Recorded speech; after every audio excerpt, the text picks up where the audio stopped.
Hi, everybody. Welcome to the Armchair Expert. I am Daniel Shepard, and I'm joined by Monika Padman. That's right.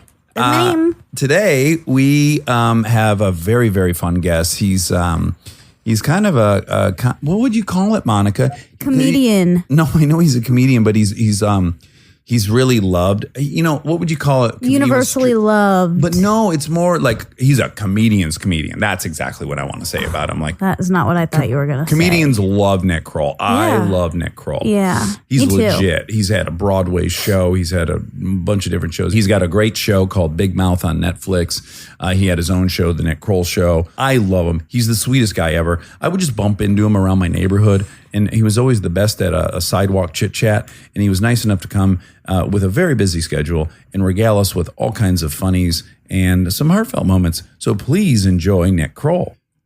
Beloved Armcharies, fantastic news for those of you who enjoy live entertainment, sitting among your peers, having a shared experience based on the major party we had at the live show in Los Angeles. We've decided to do a couple live shows in Texas. We will be performing in Austin on August 17th at the Paramount, and we will be performing in Dallas on August 18th at the Majestic Theater. If you would like to join us in an evening of laughs, heartache, high drama on the high seas, please get your tickets this Friday at 10 a.m. They go on sale this Friday at 10 a.m. There will be links on our website, armchairexpertpod.com. So I urge you, beg you, and plead with you to go and get online as close to 10 a.m. Friday morning as you can so that we can see you in Austin or Dallas, or both, guys. It's only a 3-hour commute.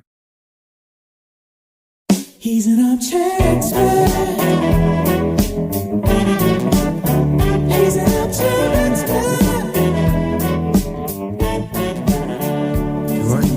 I'm trying to figure out whether I'm going to not. I don't need. Is there clips? Are you playing clips? No, you don't have to wear them. I love them. I don't. You don't like them. I don't. No, I don't like wearing them because I hear my voice, and I don't mind my voice, but I become conscious of the fact that I'm being amplified. Yeah. And it starts to bug me out. The only problem I could see is that I kind of talk quiet. You can hear me just fine. Oh, I can hear you okay, great. great. You got a beautiful voice. I have. Can you hear me? Yeah, so fucking good. I have the opposite. I have the opposite condition of you, which is, and this is so embarrassing, I love hearing my voice through headphones. Isn't that interesting? It is. I get that. I love hearing your voice through headphones, okay. but it's mine that I can't hear. If we could cut me out of the mix. Yeah. You already have your own cups. You know what we actually could do? I mean, I don't think Rob's sophisticated enough to do it, but I bet he could take you out of the headphones and leave me in. I'm not suggesting you do that because you already said you don't even like wearing them. I don't like wearing them. Just practically speaking. I don't like it because I spend hours on my hair every morning. And so I don't want to, because then you put the headphones on and it starts undoes to. everything. Yeah. Well, because it's hard to find someone to do a beehive hairdo for me. Yes. So, yeah. You gotta drive a little bit. Oh, now you just took me out. That's the last thing I want. Oh. Fucking Rob's monkeying around with the board. Okay, so great. Once again, polar opposites. Yes. You did a ton of hair work. I do. It's all hair work. And you don't want to put the headphones on to fuck up your hair. And No. And conversely, I wear a hat. You do. Because I don't want to do my hair. And Ever. then when I get here, I put these headphones on. My hair looks terrible underneath. But you won't wear the headphones over the hat. I think that looks fucking ridiculous. Don't you think that I'd like to see what that looks like. All right, I'll do it. actually. I'll certainly do it. I'm curious. It's like if they did pump up the volume too. I'm here to entertain both of you. Yeah, so that is the truth. let's see. I mean, I look like a real asshole, right? I don't like it. You don't like it? No. I mean, I think you look great, Dax. I think you look great in everything. It really, what it screams is self-conscious, doesn't it? Hats? No. Yes. No, headphones over. Yes. Yeah, because it really says this guy didn't want to show you what his hair This looked guy like. is Yes. very balding. Yes. This guy is deeply in the. Your hair's doing great.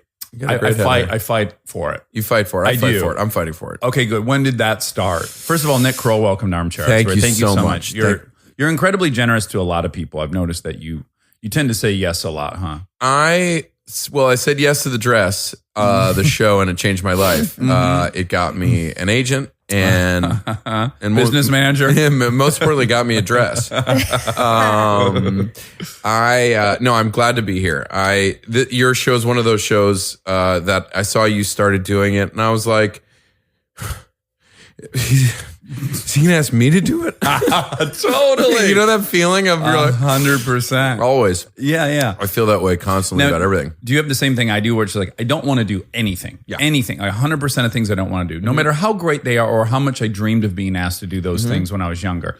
Yet, once I go do them on my car ride home, I'm always like, oh, that's fun. I liked that. Why on earth am I constantly dreading that?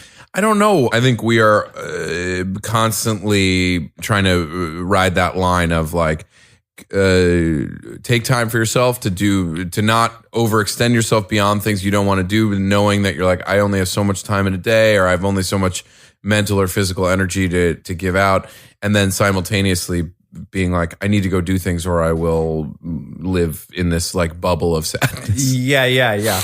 And also, there's like an ethical thing for me, which is like, I feel like we're all in this hard pursuit together, be it comedy or just show business or whatever. It's fucking brutal. Yeah. And I owe it to everyone to try to, show up and be a part of whatever thing they do. Yeah. Belle's more generous at that than I am. She's great at it. Yes. Have you called on her for anything yet? She's done my animated show. There you go. She played a pillow that Jason Mantzoukas has sex with. Okay, great.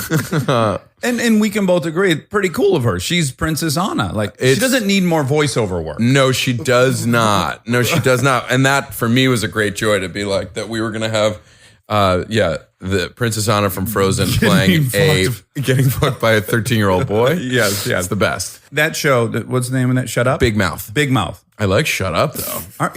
Were you on a show called Shut Up? I was on Sit Down, Shut Up. There we go. That's with an animated show with Arnett and Bateman and that Mitch Hurwitz did. Right. Forte, Maria. Mitch Hurwitz from Arrested Development Yes. fame, creator, writer. Yes. Yeah. And I thought I had that was like one of my first gigs. And I was like, I thought I had made it. Like I was done. I was like I was with the Arrested Development crew. Yes. In their animated Forte. Uh-huh. And then it lasted like 10 episodes. And I was like, okay. Yeah. How many times have you thought like, finally, here I am?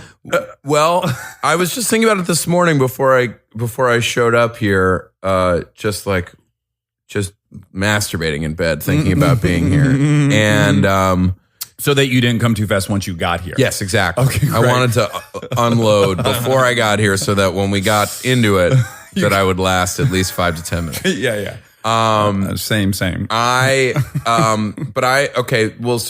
was thinking about the first time I met you, and I realized that I was on a show called Cavemen. Yeah. I don't know if you remember the hit TV show Cavemen on ABC. I do. And one of the few things I jotted down about you last night when I was reading about you is that I wanted to go over your quote about being in Caveman. You said you called it the most important experience of my professional career. Yeah.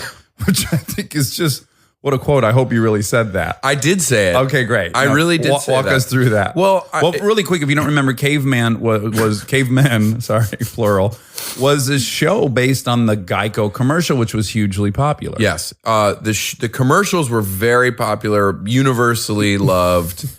Heralded. The TV show was very much considered the opposite.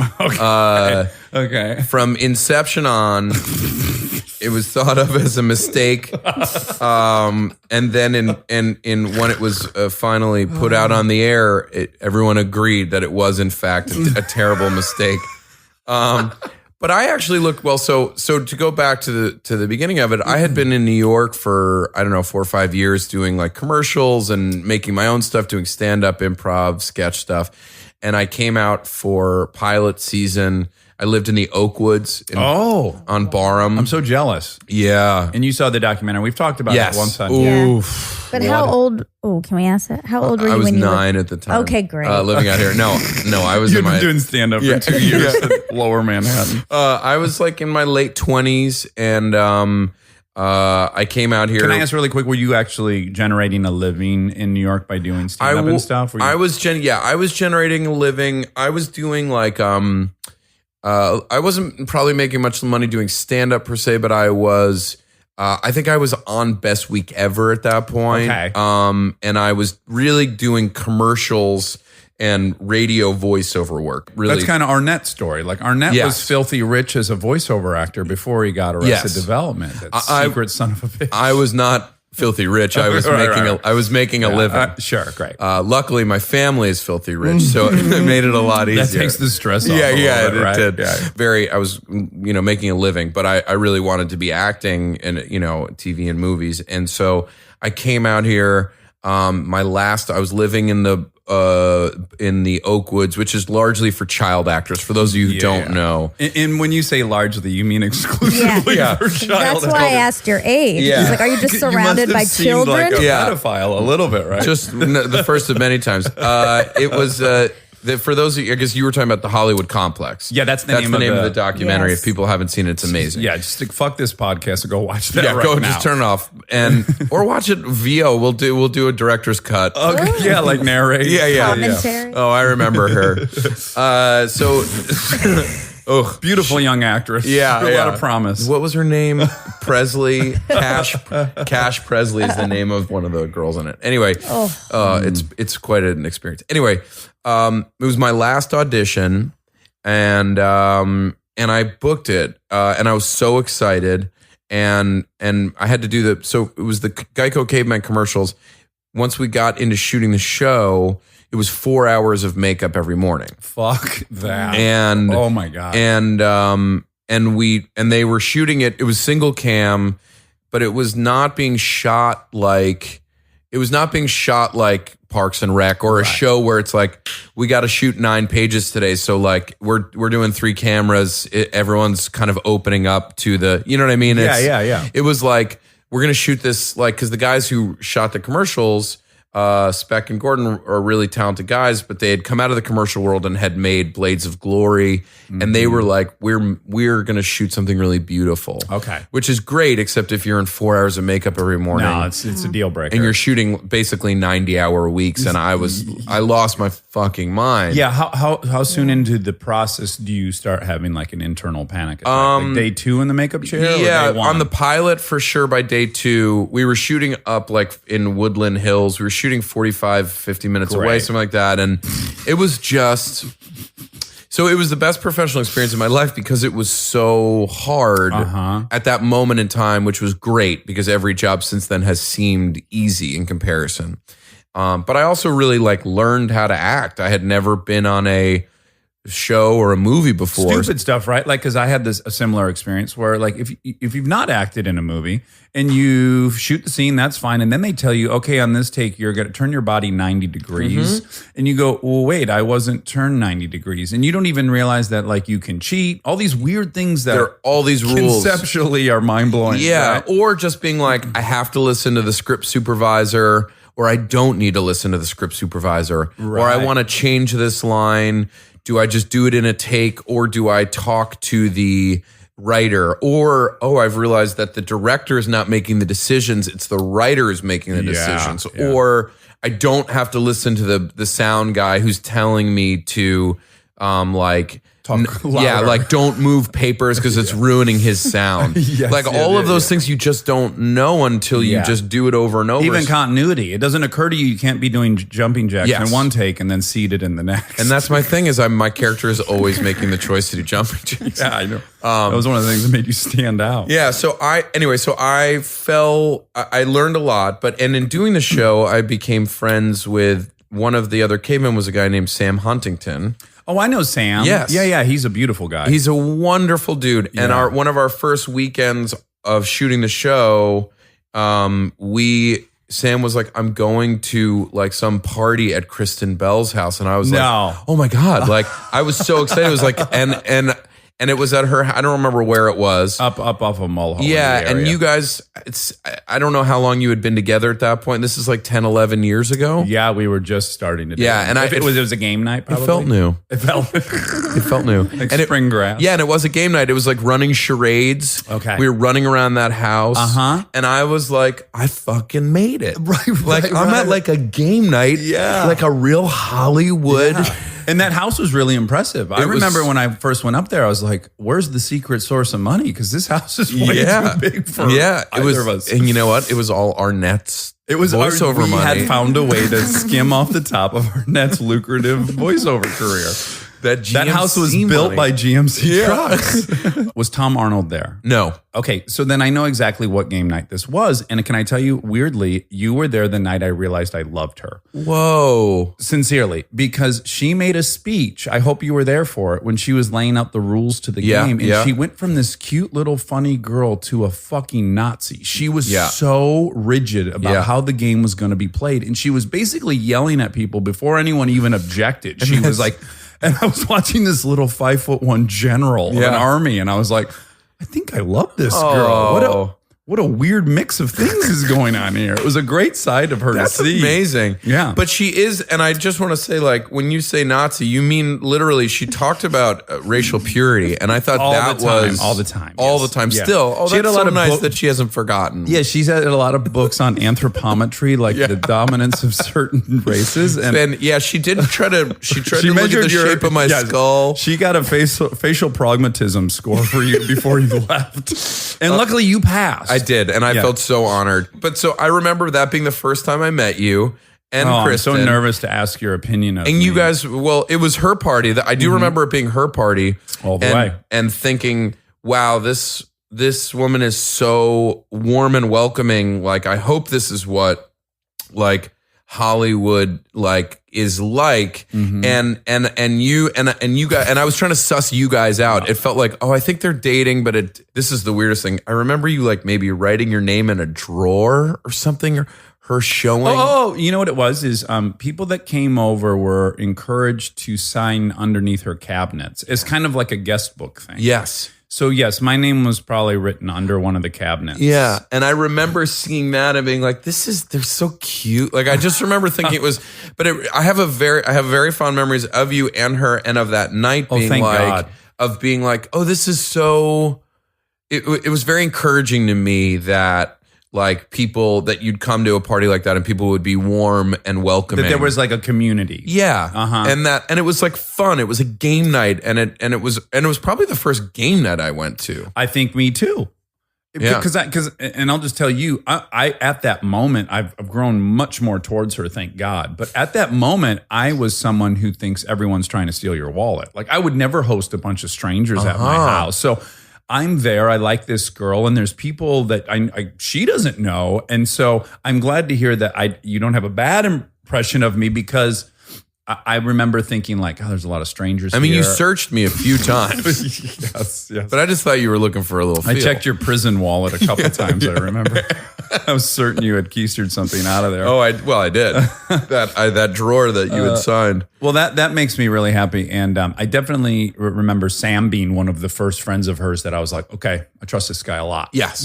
Well, he's like one of the sweetest, nicest dudes in the world. So we did that show together and it was like, I mean, I in no way am equating it in reality to it, but it felt like you were going to war with people just because the experience of those, like you're just in a chair next to someone for 4 hours every morning all week. And are you claustrophobic by nature or? I'm not claustrophobic, but I have like some of the most sensitive skin I've ever had on my body. My skin is crazy and the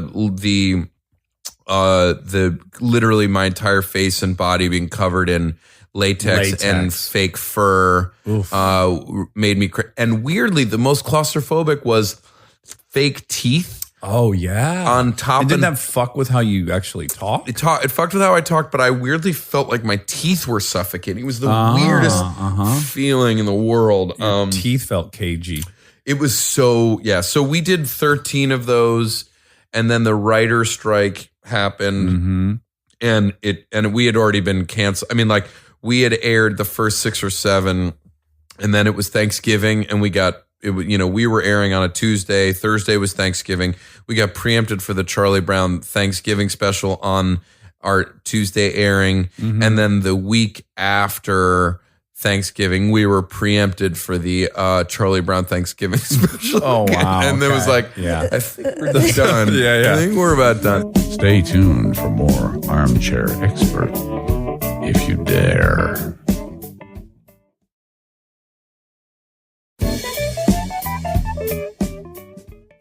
Well, what's interesting in your early career, and I had this experience as well, is that as a comedian, you're completely in charge of your tone, right? So you're in Manhattan, and I assume you're doing exactly what you want to do. Yeah.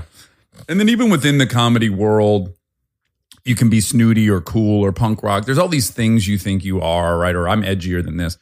And then you enter the workplace, right? And I was coming out of the Groundlings, and I thought my sketches were more risque than other people's and all this stuff. And then the thing I almost got closest to doing was Blues Clues, was replacing the guy from Blues Clues. And it's so funny that in my mind, I just had a compartment where I was like, oh, yeah, well, whatever, dude. Paycheck is a paycheck. Yeah. Also kind of worrying like, oh, my comedy friends are going to be like, Jesus Christ, the dude's Blues Clues. But I feel like this is a common crossroads that a lot of us get to, right? As you start getting the opportunity to work, you're definitely not getting to like go be on The Office or Parks and Recs right out of the gate. No. You're often your Blues Clues, or you're playing a caveman that did you have any, did you wrestle with that at all? Like, I have all this comedy cred and now I'm going to do something that maybe I'll be embarrassed a little bit. about. I mean, weirdly, I really think that the Caveman Show wasn't bad at all, especially comparatively to like another network sitcom that year or any given year. I was like, these are actually not, they're funny scripts, a lot of funny people involved. I really was not like, ooh, I'm so embarrassed. I mean, it came out, it was not well liked. And also anything where you're like in heavy makeup or prosthetics feels not as cool. Yeah, right. But again, similar to you, it's like you just want to work you want to, one, because you want to make money. Two, you just need experience. You want to start the climb up the ladder, right? You got to get on one of the fucking rungs, wherever that is. Exactly. And I think it was like, I had been in New York and I had been making my way through that process of, okay, well, I want to try to get a commercial agent. I got a commercial agent and I was like, I want to book a commercial. I started booking commercials. Then it was like, there's all these VH1, those green screen shows. I love the 80s. But I was on the like awesomely bad metal songs. Like, and I did like 10 of those. And then I got invited to try it out to do Best Week Ever. And then I got on Best Week Ever. And all of a sudden I was like sort of quote unquote on TV. Yeah. And I remember seeing you on Punked being like, how do you get punked? Like, how do you get on that? Like, I felt so excluded or on the outside. Yeah, me too. And I think maybe all of us sort of feel that way. Yeah, but I imagine now, okay, from the outside, and I'm probably dead wrong, but it seems like your little crew of guys and women that you were doing comedy with seemed a little more inclusive and benevolent from the outside. The fact that you guys all ended up working together and there's a lot of charity among you and you do show up for each other and all that stuff. I didn't feel that way. When I was at the Groundlings, I remember like certain dudes booked tons of commercials and I was just crazy jealous. And some people had agents and they did some things on Curb Your Enthusiasm. And I was like, I felt like there was a gigantic wall between me and them. Yes. And I don't feel like anyone was like, here, grab the rope. That could just be my shitty personality and that I wasn't like endearing myself to anyone to help me. But I didn't feel like it was like anyone was bringing someone else along for the ride. I don't know if that's Groundlings culture or if that was LA culture at the time or like, I think it all, UCB, I think inherently was built on a more, because I was sort of straddling doing stand-up and doing UCB stuff in New York. And I think UCB is a pretty collaborative thing. It's like you can do a character on your own, but ultimately you need your group, your improv group or your sketch group to really bring you up. And I could be wrong, but it seemed like Groundlings was more built a little bit to like get your characters together to get on Saturday Night Live and then be a franchise comedian. Yes. That was not the sort of the early philosophies that I felt at UCB. When I've worked with Polar, the place is completely populated with people that she's worked with over the years. She and clearly goes out of her way to make sure people. Yes, and she's unbelievable in that way, and it's just all tides rise. You know, is that the all boats rise? All boats are lifted by a rising tide. That sounds good. That sounds really close to what close it is. To me. Yeah. In fact, that feels like a rising tide lifts all ships. Yes, I like that too. I like all of these things. These are really good. But I do think that was Could there be a cottage industry where we take a really well-known one and we just deviate just by two words? and maybe do like small pillows that are embroidered that don't make a ton of sense. Toothbrushes, that's the first thing you see when you wake up in the morning. If you could somehow print all a rising tide lifts all ships. Yeah, that's what you look at. You're trying to read a very confusing toothbrush at that hour. With a slogan that isn't quite right. Well, right. Sometimes that wakes you up more is a confusing email. You're like, what the fuck does this mean? And all of a sudden you're awake and you're jacking off knowing you're about to do Dax Shepard's podcast. Isn't it wild how different an email is at 4 p.m. than 8 a.m.? Where like I've read the same email at 4 and I'm that person wasn't out to get me. Oh, interesting. Do you feel that way first thing in the morning? Yeah, when I wake up in the morning, everything's twice as loud. Everyone's trying to kill me. And then an email that's just innocuous seems like it's full of passive aggressiveness. I get that. I will read. It's terrible that the way I really wake up is to look at my phone. Yeah. Because it gets your brain going. But then I'm terrible at waking up. So I'll then spend like another half hour in bed, half sleeping, half going through the email I've just read and getting riled up or confused and then having a dream about it and being like, just confused and angry. And then, but a 4 p.m. email, that is interesting. The context of how you read something at 4 versus. Also in my day, right? So like by 4, I've done a couple things I can hang my hat on. The pressure of not failing in that day has passed. Mm-hmm. So when I wake up, my brain starts telling me you're a piece of shit. Is that where you start the day? Yes. Granted, I've gotten much better over the years because I have kids now. So for the last 5 years, really I wake up and I hear someone needing something. Yes. So I don't have time to think about myself, which is the greatest luxury of children. But in general, yes, my darkest minute of the day is like when I open my eyes. It's you're a piece of shit, you're lazy, you're a failure, and you'll never be what you want to be. And then I start digging myself out of that hole with a list of action. Yeah. And by the end of the day, you're like, you know what, Dax? You're all right, kid. Yeah. Never you're great. Yeah. Just you're not a piece of shit. Yeah. And then like, when you go to sleep now, wake up the next morning, you're like, you piece of shit. Look at you laying here. Yeah. How did you even get here? Yeah. Do you have any of that in the morning? The dark. I'm trying to think about what time of day that hits me. Because I definitely have it. Good. I would have hated you if you just felt great about yourself all day. No, it's when I look in the mirror. I'm never thrilled looking in the mirror. But that's to limit it to just having a deep distaste for my physical appearance would undersell the level of self-loathing that I seem to. But I can't say that I'm like. I do vacillate through a day. Like it does start in the morning usually of like some people start their day hopeful. It doesn't start that way for me. It's like, fuck, I didn't do X, Y, and Z yesterday. And now it's looming on me.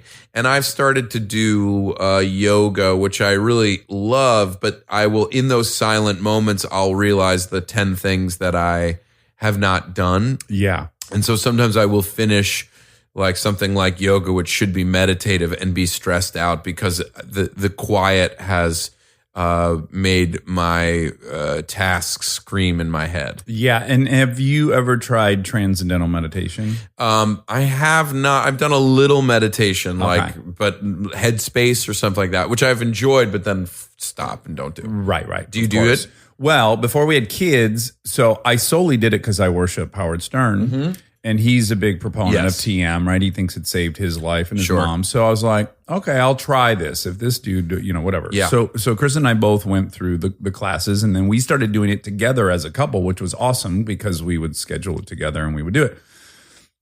I can't speak high enough about it. It is fucking great. If I made the time for it, it would alleviate probably 80% of all that racket in my head. So I am a big proponent of it. But again, because of the kids, I'm not waking up by choice. I'm waking up because one of them is yelling up like the room's on fire. Yes. So I don't get to do it as much. But when I am writing something and then I go dedicate a week at a hotel where I'm just going to write all day long, I'll do it there. And again, immediately the benefits are awesome. And then especially for me, if I'm writing, when I do that like 5 p.m. one, right when I've stopped thinking, like I've actually succeeded and my brain's not active anymore, it's like a whole act of something will just get dropped in my head, which Yeah. is the craziest feeling that I had never gotten before. Yeah. TM, where it's like, holy shit, he does that, and that, and then that's the end of the movie. Yeah. Holy crap, I got it in 5 seconds. Yeah. I don't know where it came from, but it happened. You cleared out some of the fucking dust, or just it all of a sudden gets clear. Yeah, I think so much of you do a ton of writing, right? Yeah. It's a bunch of mental gymnastics, Yeah. right? And you're really just trying to get to a place where you believe that your brain can create the answers to all these questions. And that weirdly is the task, is believing that it's in there. Yeah, and listening when you listen to Howard and have him when he talks to musicians, and like it'll be like, oh, we wrote this song in 20 minutes. Yes. That it is. Or I was washing my hair in the shower and I got Hey Jude. You know? Yeah, exactly. And I think, but weirdly, that was about his dick. And that's what's so amazing about that song. That is. People don't realize That's that. why They think it's it's about stood the Julian test. Lennon, Yeah, yeah. but it's about his Paul McCartney schwanz. I think I feel like I'd like to be. It seems like when you clear out that space, it's sort of something. I'm going to say this, and I don't mean it this. It's something divine can happen. Yes. I Yeah. don't mean to be like and Divine in I that it was defies touched- explanation. Yes. Yep.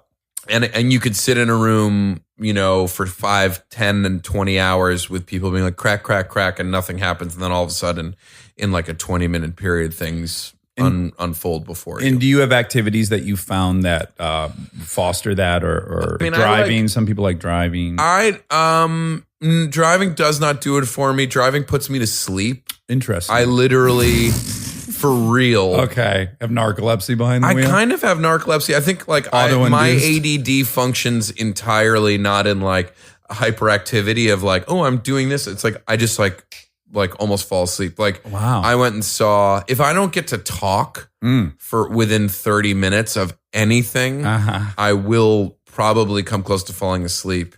Like I went and saw Springsteen on Broadway this past week. Right. I hear that's incredible. It is. And I'm not a big Bruce Springsteen fan. He's deep respect for the talent, but I'm like, I come from suburbs of New York, and you're either, if you're from the tri-state area, you're either a Billy Joel guy or you're a Bruce Springsteen guy. Yeah, I'm a Billy Joel guy. Right. I'm a Billy Joel guy. I don't know like how that happened, but that's how it happened. But I went and saw, I'd heard a lot about the Springsteen show, and it's unbelievable. Well, first of all, can we just say I've seen that guy in concert, the boss. Yeah. The work output is something to behold. And I don't know how old he is, but when I went and saw him with friends, and the show must have been 3 hours long, and he was sprinting across the stage and sliding on his knees. And I thought, how on earth does this guy do this? Yeah. He's alone on stage. This show is 2 hours and 20 minutes. Fuck. And he's alone on stage the entire time, minus his wife joining him on stage for a few songs. And that's really beautiful, the two of them singing together. But he's literally alone on stage. So it's a monologue, it's a story, and then it's a song, story, song, story, song. And this is 2 hours and 20 minutes. Wow. And he's got to be, I think he's about 60, something like that. Yeah, I mean, he's in crazy shape. Yeah, he's a beast. He's like a physical He's unbelievable. abnormality. There's something genetic that he has. So you're watching something really special. And for me, I am learning about this dude's life. And yet, about 40 minutes in, I am fighting falling asleep. Oh, sure. For no reason. I am deeply interested in what I'm watching, what I'm listening to. I'm enjoying it. Can I make a little suggestion? Yeah. What if you brought a little pillow that you talked into so that no one could hear you, but you just hold it to your lips and then you speak just to bring yourself back online? I literally was in the theater and was quietly talking to myself. I've never done that before. And I was like, I'm going to try this, where I'm like, this is great. I'm really Oh, look at him now. Yeah. I didn't know that's how. That's Freehold, New Jersey. That's where he's from. Interesting. That's the thing is, so I do like you doing yoga. I will go for hikes on my own. I read that you love hiking. I do love to hike. I mean, we are in our The little hiking area. capital of Los Angeles. I live very close to Griffith Park, and So I like You do the observatory hike East, often? the whole run of everything along that way. Like if a young lady wanted to meet you and she wanted to post up somewhere, like what trailhead are you going up? And generally, when do you hike? what are your hours and what are the restaurants you like going to? And I'd love for you to just be hiking carrying your water canteen. I'm assuming you use a canteen. I use a drinking pouch. Yeah. Okay. That I got in the Basque And I love country. the notion of just someone just sliding into your slipstream and just joining you. Yeah, that's what I'm looking for. I'm looking for that's the dream. stranger interactions throughout a day. Surprise. Do you think you would be excited by that or scared? I would be neither excited nor scared. Okay. I would be it's that feeling of like, at least when you see someone coming straight on at you, you're like, okay, we're about to have this interaction. Sure. Like I was walking in New York this past weekend. I was with Jason Mantzoukas, a buddy of mine, and people see us together. We've done a lot of stuff together. Mm-hmm. People will come up behind us and be like, hello. And you're like, ooh. Yeah. Like, how long have you been behind us? You know that feeling. It's a very weird feeling. Stay tuned for more Armchair Expert, if you dare.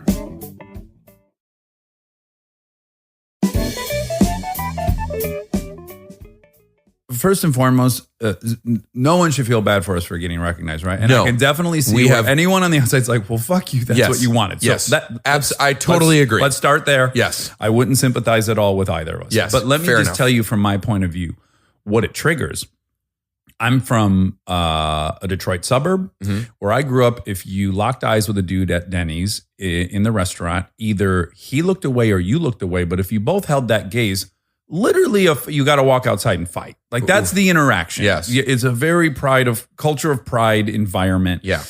So for me, someone's staring at me uninterrupted. And then when I look at them and go like, I saw you staring at me, and they just hold as if they're watching TV, I am just triggered into like, oh, fuck, I'm going to have to fight this guy. Or like either I got to look away and then I don't want to back down, look away.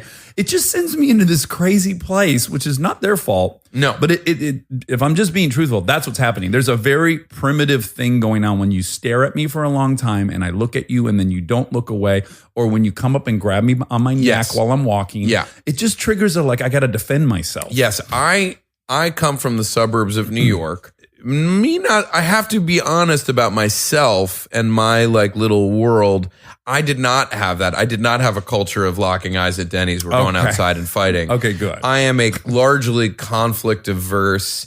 I was just always the littlest guy in the room. And sometimes the littlest guy becomes the instigator. And sometimes I just was the guy who was like, I will either be the littlest guy who will make a joke to put everything at ease, or I will be the littlest guy who makes some sort of comment to make you feel so silly or stupid that you don't engage me further.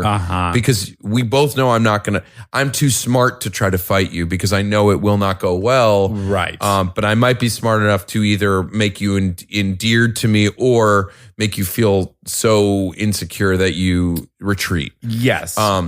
But did we grow up in similar areas in that? Were there fights in your high school regularly? Yes, there were fights in my town and area. Behind the movie theater and shit. Yeah, there was some of that and I remember when again, I went to a private school. Like I am not from the mean streets, and although I remember, I grew up in my town and we would I went to a private school, but then we'd go and hang out with the public school kids, and there would be that moment of hey, we're going to fight. And I'm like, what? Okay. I mean, I don't know how to. Yeah. All right. There's a novelty to this to me. But getting back to what you were saying, I completely agree. Anyone who comes up and is excited to see me or recognize whatever, there's a reason we didn't enter into this profession to be ignored or to be invisible. Right. I am full. It's just like every other interaction in life. There's certain people whose interactions you like and certain people's interactions you don't like, you know? Absolutely. You got to think about it as going into a bar, and certainly you would not enjoy talking to every person at that bar. There's going to be 5 people you really click with, Yep. 5 that are going to be off-putting and whatever. And I have friends who I'm like, oh, if we didn't know each other from childhood, you could easily be a dude who I met on the street who I would on first glance not like at all. Okay. But you happen to be someone I've known for 30 years, and I know that you're the fucking best dude in the Yeah. world. Yeah. You know, and it's just it's all context of situationally, like where and how you meet someone. And I end up making out with all of them. Yeah, absolutely. Absolutely. Anyone I deal with on the street. I think that's a great way to cut through all the awkwardness is just get in that mouth. Yeah, With your mouth. Oh, What are you writing for right now? Big Mouth, You're my writing for Big Mouth. animated show on Netflix, Which is all about kids going through puberty. Yeah, which is amazing. That in itself, I want to know about how you even got that greenlit, because I could see them going, well, who's it for? Because adults who will relate to this don't watch cartoons. And then young kids, this is too something for them. Did that conversation come up? It did. And we, you know, I think the truth is Netflix has now seen with something like BoJack or a couple of the more adult animated shows that there is a market for adults to kind of watch that stuff on some level. In this, and it's very nostalgia provoking for me. Yes, it is that feeling, and you know, it's based on me and my best friend Andrew Goldberg, my best friend from childhood, who ended up a writer for Family Guy. Like we both sort of, I don't know if you had that buddy when you were in like 7th, 8th grade who you're like, I think I like to be funny, and you have that buddy who's like, I like to be funny too, and you just. I'm never going to win an Academy Award, but if I were to, the entire speech would be about my best friend Aaron Weekly. Like finding a comedic soulmate in 7th grade and like realizing I was funny, realizing I was like funny, not in just the way that I repeated jokes, but that I was like had a point of view that was weird, and that other kids seemed to start liking that because he gave me this weird confidence. Like the whole thing would be him. Exactly. I owe every single thing to Aaron Weekly. I think you might win that Academy Award before too long. Well, I'm certainly on track to do so by doing a podcast. Yeah. What about Aaron Weekly? Aaron Weekly manages like 12 properties in Detroit. I just saw him last week. We hung out all week. Funny dude. Incredibly funny. In fact, I kept texting Monica while I was there.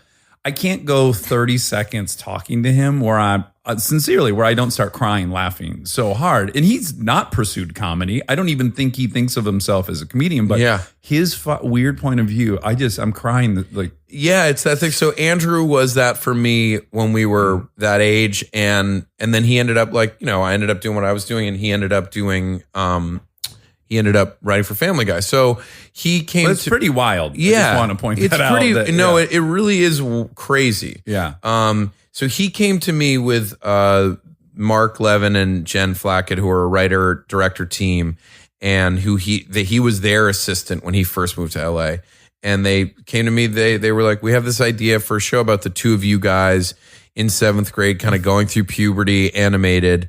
And it just was one of those things that immediately was like, yep. Yeah. Yes. Yeah. So then we built it out and realized, okay, this is really a show about these boys, but it's really about puberty for girls and boys and all these things. And so they were like, you know, we were sort of figuring it out. And Andrew was talking about, our Mark and Jen were talking about they have kids, and that, like, you know, Andrew's like, well, Andrew should have like a hormone monster, you know, and Mark was like, well, it should just be the hormone monster, you know, like that should be the character. And they told me about him. They're like, we have this idea for like a hormone monster, and I immediately was just like, touch yourself, Andrew. And it just became, it was like, okay, there he is. Like, there's the hormone monster. Yeah. So I think that once we started to have that, we were kind of like, oh, that's why this show exists, that animation will provide the medium for which we can tell very complicated, nuanced stories about kids going through puberty. Yes. That we have these hormone monsters, that we have. Well, there's a safety in the fact that the characters are animated, Yes. right? If you were watching real 12-year-olds do this, Yeah. it'd probably be too scary or dangerous. Exactly. Yeah. And literally it is, because there are like tons of episodes where kids are masturbating. Yeah. That's a rough one to film. Having sex with pillows and all that stuff. And also, you know, like Mark's first job was on the Wonder Years. And you do a show about the Wonder Years. Fred Savage is going to get older every year, and you can only tell so many stories about that coming of age moment. Yeah.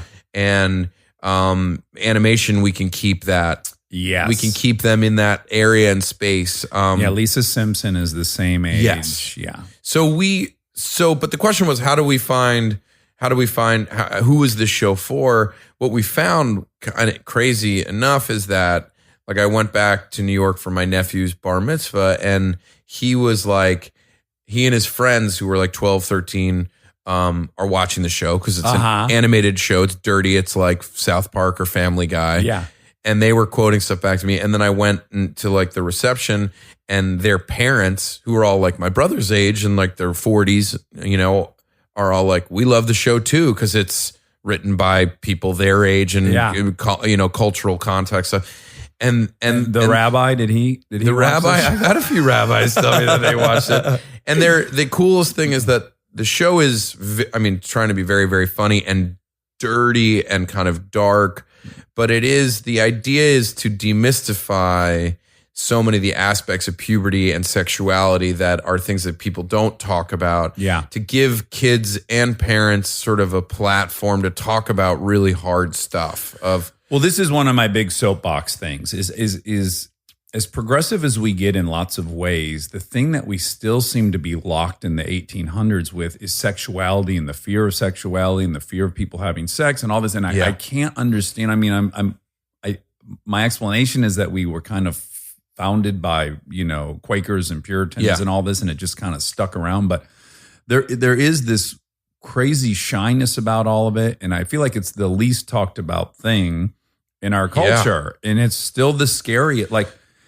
ever since I had daughters, almost every dude I run into is like, good luck when they're teenagers. Like, the message being like, some dude's gonna fuck your daughters. And it's, first of all, that doesn't scare me. I hope to God my daughters are having sex and that they're horny and they experience all that and it's really fun. I only want them to be doing it because they're horny, not because they want validation or approval. Yes. But the notion that I wouldn't want my daughters to enjoy this weird gift we were all given, the only drug we get that doesn't fuck you up the next day, really. Yeah.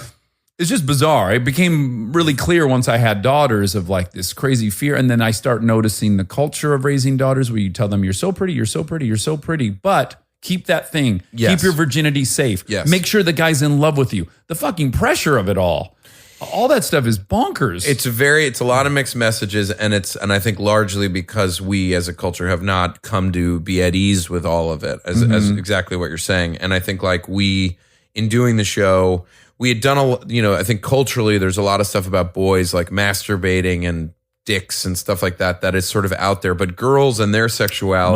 Monica. We've talked about this before on the podcast. I don't feel like there's an equal representation of male and female horniness. Yeah. I agree. I think if you and she's like she rightly just lists like a movie like American Pie. The whole premise of the movie, why it opens, is because he's going to fuck a pie. There's never been a single movie about a 13-year-old girl jamming a cucumber in her or whatever the fuck happens. I'm speaking way out of my depths right now. No, you're right. It's a cucumber. Is it a cucumber? But it is American cucumber. It lacks a little of the it same. doesn't have the sweetness. Pickle girl. I don't know if that's worse, but I think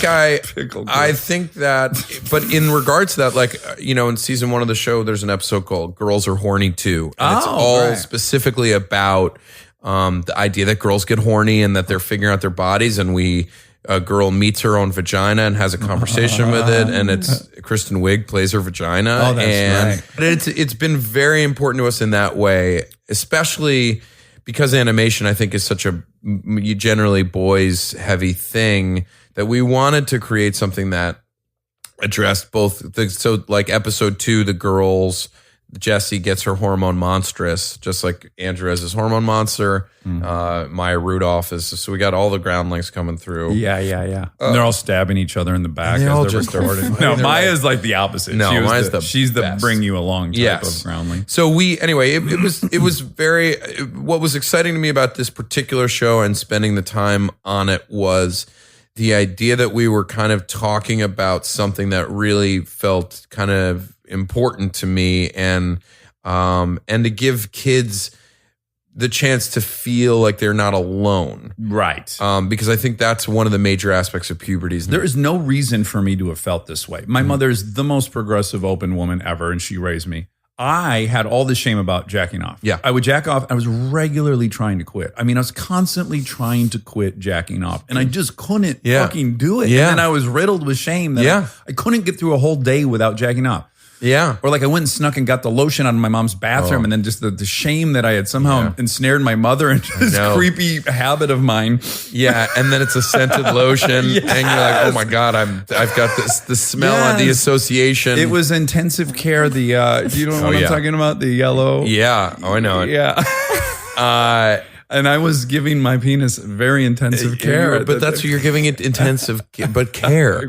But so like season 2 of the show, the big new character that we add in is the shame wizard. Oh, wonderful. So David Thewlis, who is like, I don't know if you watch Fargo season 3, the bad guy. Favorite show. Yeah, the bad guy. Oh. We got him to be the shame wizard. Yeah, it's... The guy with the teeth? Yes. Oh. The English. Fucking Andrew, he sort of talks like this. Oh my God. He's so fucking great. creepy. So we got him to be the shame wizard. We were watching that show. We were watching Fargo season 3 and then writing that character. And we just were like, well, let's just write it in his voice. Right. And then we kind of went out to him and he was like, okay. Anyway, it was really it's very gratifying to write. Yeah. And make. So here's my question. And this is all I think I'm learning more and more the more I talk about it on here. It's just my issue. So I do worry that the field of things we can make fun of or talk about is shrinking, right? Yeah. As we get more and more progressive. Correct. Which again, it's worth it. Yes. I want to start by saying I agree. It's worth it. But it does scare me a bit.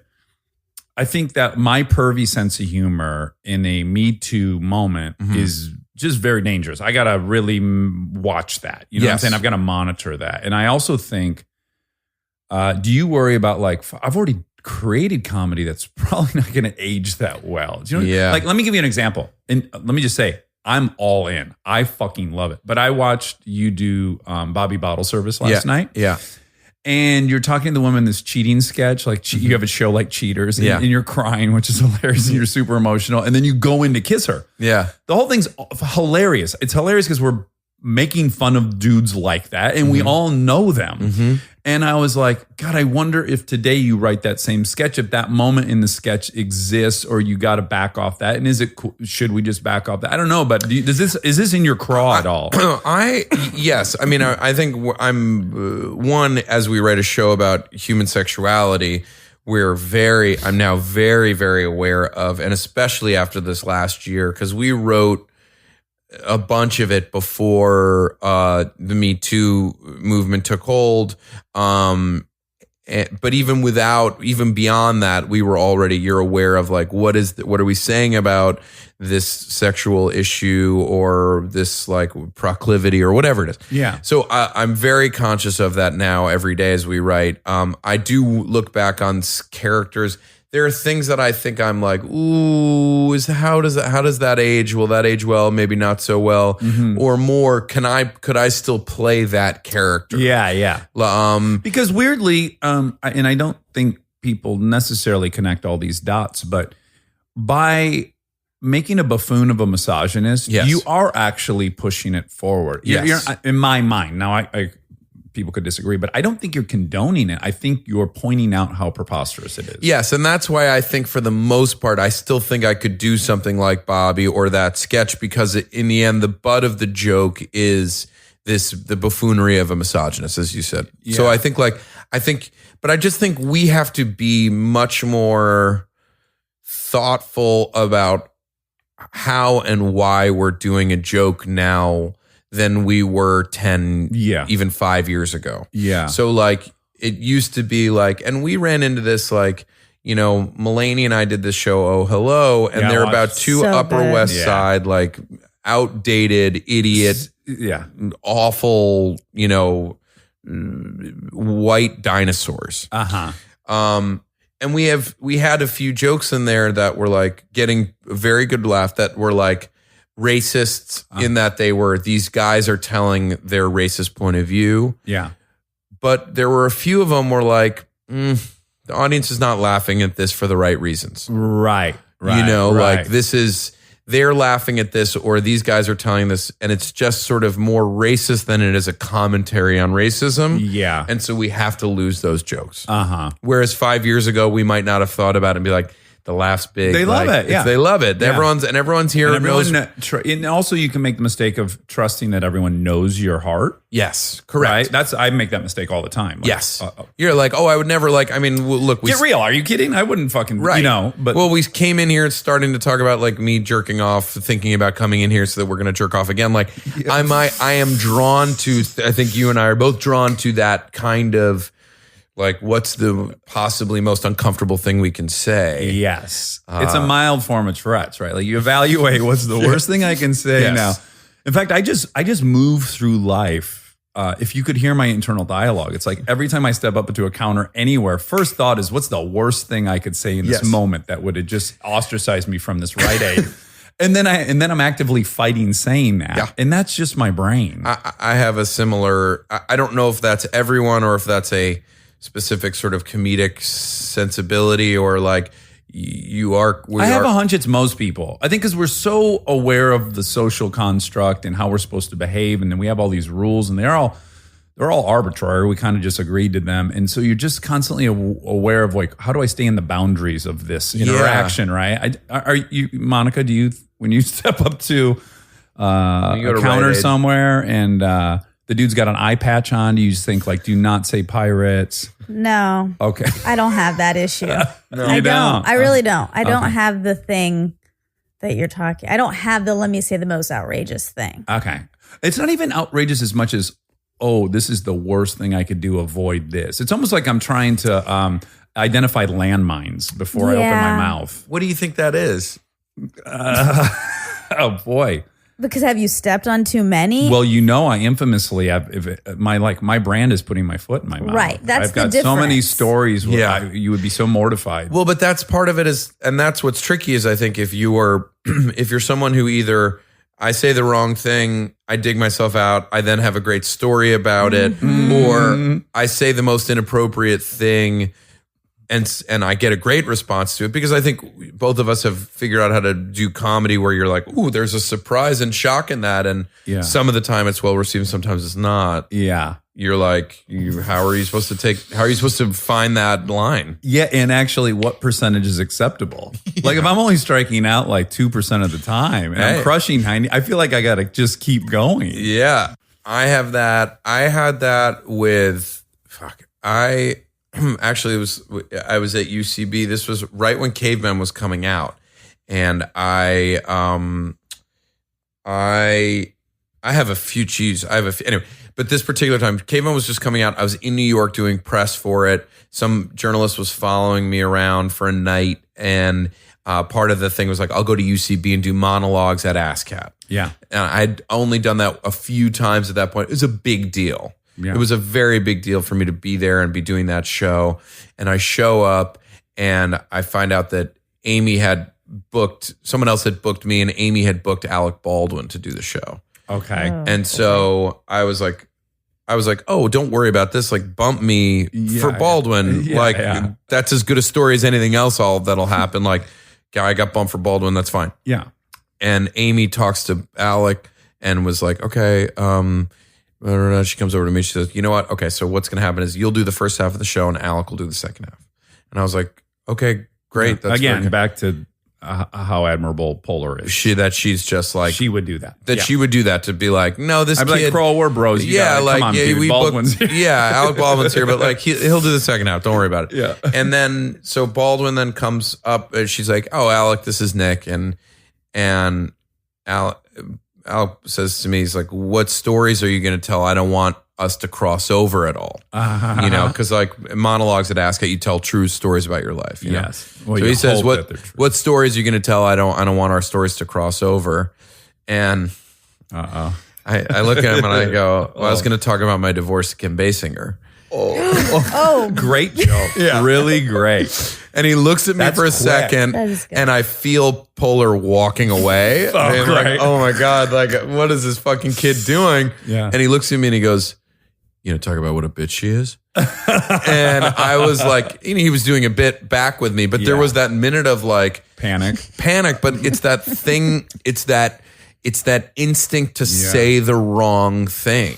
It's weirdly, if you can think about it in a way that we're adrenaline junkies, because the moment you make those decisions, your adrenaline spikes. Yes. That moment you're waiting to see how Alec Baldwin, who we know is can be aggressive when it's called for. Yes. Yeah, that's an exciting event, right? It was, but I immediately was like, why did I just fucking say that? Right.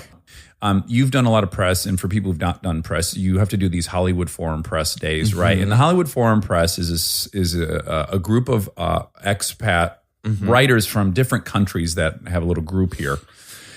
Suffice to say, none of them are born in the U.S. Yes. And so we were doing press for Parenthood, and we had our Hollywood Forum Press Day. And one of the questions to Jason Katims, the creator, was, why did you decide to make Crosby's relationship interracial? Why did you hire Joy Bryant to be a black mom, right? And I said, I got this, Katims. The show's based on the movie, and in the movie, my character had a half black son. And once you have a half black son, frankly, we were just painted into a corner. And no, I'm so used to doing the other press from the 3 days before, where we're all Americans, which they would have clearly laughed, known I was joking.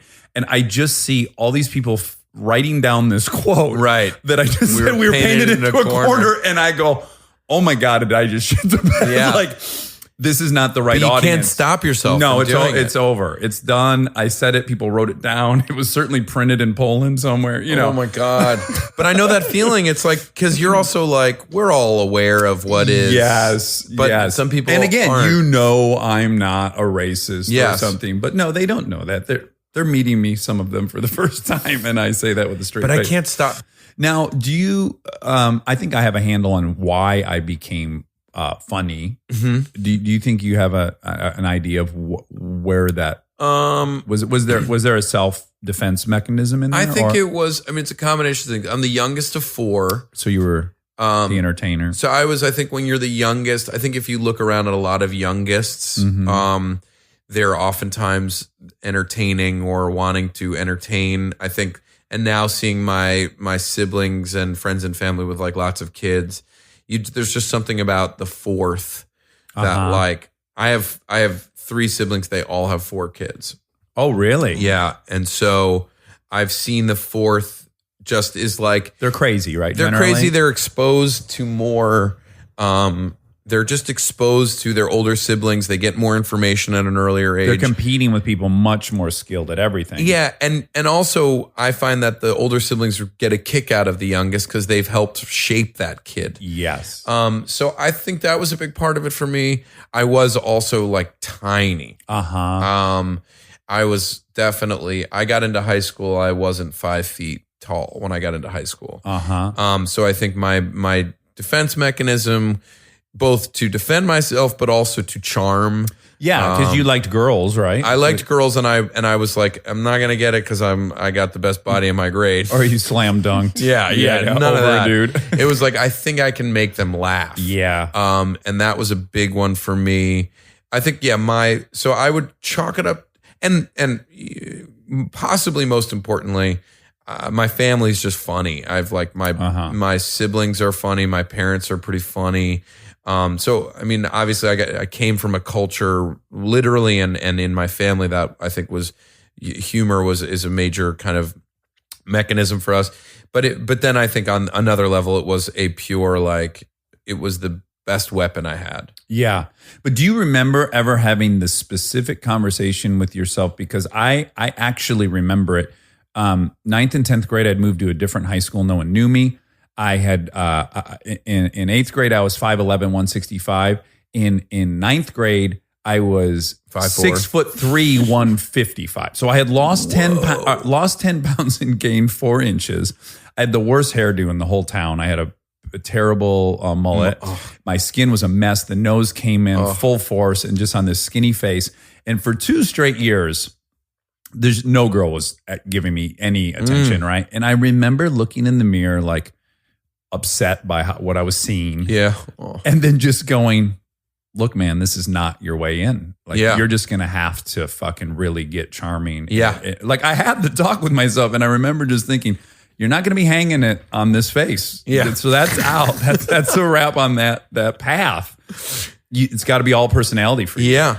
I definitely had that throughout. I mean, I think I was the tiny version of that. Where I was like, I'm never going to, but it also then meant like I spent years like being the funny guy that girls like to spend time with, but they still weren't like into. You're in the friend zone. I was definitely friend zoned and rightfully so. Sure, you know what I mean? Yeah, I wasn't like, how dare they? Oh, good. Because I could see where that would lead me to a how dare they. Like, I'm putting in 40 hours a week. I'm listening to you talk about Greg. Yeah. I mean, I definitely did that, but I quickly, for better or worse, learned that lesson in high school after getting my heart broken like 2 or 3 times by the girls who I was friends with who liked me as a friend and thought I was really funny. And then they like went and like gave a hand job to the guy on the lacrosse team. Yeah. And I was like, okay. And I learned for better or worse some lesson. Like, if you're getting friend zone vibe, you're a friend. Yes. And yes. like, get out of there. If you don't want to be friends with that person. Right. Like, because other times you're like, oh, I'm so deeply grateful that I have made this friend. Yeah. But other times I'm like, no, the reason I want to spend all this time with this person, this girl, is lay because naked with you. Yeah, eventually. I want to get naked with you. Absolutely. If we are not going to lay naked, Yeah. God bless, no hard feelings. Yes, but I am yes. not going to, because it's dishonest of the men. Because as men, and I think women do it sometimes, but really men do it where it's like, it's not their fault that they don't want to have sex with us. Correct. Because And we've sold them on a yes, friend exactly. game. It's totally false advertising. Yes. I would love to just spend time with you. Yeah. Which you are happy to do for a period. And then you want to get those clothes off and get horizontal. Yes. And just wrestle around under those cold sheets on a hot summer day. Yeah. Oh. But my psyche was K through 5th grade, no girls liked me. All my buddies had girlfriends. That was very demoralizing. And then 9th through 10th grade. I've had way more time where girls liked me, but my brain is stuck in that. Yes. And I've had an endless, bottomless pit of wanting approval from attractive girls. Yes. So do you have that complex at all? Like, Oh, I do? yeah.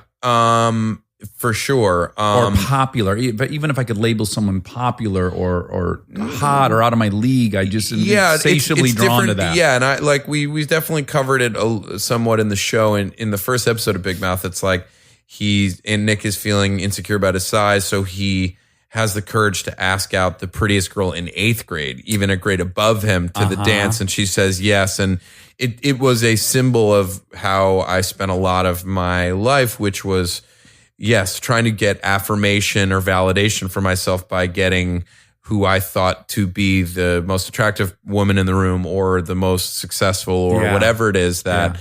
And it's in hopes, right, that you will somehow, or at least for me, it's that, wow, if that person would like me, it would prove to me that I'm better than I feel like I am. Yes. And it just doesn't work, right? No, you can wake up next to Brooke Shields and you're like, you look in the mirror, you're going to see the exact same thing. Yeah, and I've woken up next to Brooke Shields, and her how is husband, that? Chris Henchy, is so mad every time. Oh, he's mad. I've always found him to be so He's generous. so mad that I'm not that he's not in there with us. Okay. And I hope this gets out there that I've had numerous threesomes with Brooke Shields and Chris Henchy. Yeah. By the way, if I could pick a threesome, they'd be high on my list. They would be high on the Because list. you could be really cutting it up with Henchy. Yes, I have a bit with Henchy actually that. For those, I mean, Chris Henchy is married to Brooke Shields and is a writer and producer and works with Adam McKay and Will Ferrell at Gary Sanchez and is one of the funniest dudes around. Yes. And Brooke Shields is one of the coolest women, men, whatever. Yeah. So I've had a bit with Henchy for I don't know how many years where when we see each other, we say hi, we very quickly kiss on the lips and then walk away and not talk about it. And like people will sort of like look and see, be like, did that just happen? Like we did it in front of Farrell one time where we're like, hey man, hey, what's up? Kiss on the lips. And then Farrell's just like, what's going on here? And so one night I was at a hotel in New York with a couple of my high school buddies who I've known, it's 20, 25 years. And I see Brooke Shields walk by. I see Henchy walk by. They're at the hotel. We're all in the lobby having a drink separately. And I go to my buddies. I go, watch this. Yeah. They don't know exactly what's going on. I go up to Brooke Shields, and Henchy sees me like 5 seconds before I walk up to him. They've just been served 2 glasses of champagne. They're toasting each other. Oh, wow. And they're about it's like a Zales commercial. Yeah, they're about to toast each other and kiss. And I go, hey, guys. And she looks at me and goes, hey, man. Stops toasting. Brooke looks up, gives me a kiss on the lips. And we just start chatting. Like a couple of Frenchmen. Yeah. And Brooke Shields is just staring at us. She's seen us do the bit. She knows the bit. She knows her role in this ensemble. And my 2 high school buddies are looking at me being like, did Nick just kiss Brooke Shields' husband while she stood by and watched? Like, what the fuck is going on here? Anyway, that makes me think of a time where I tried that exact same move that you did, and it backfired in the most horrendous way possible. And it was with Mike Tyson. And this is true. I was in Vegas one weekend. Punk'd had just started airing. I think it had only been on for 6 weeks.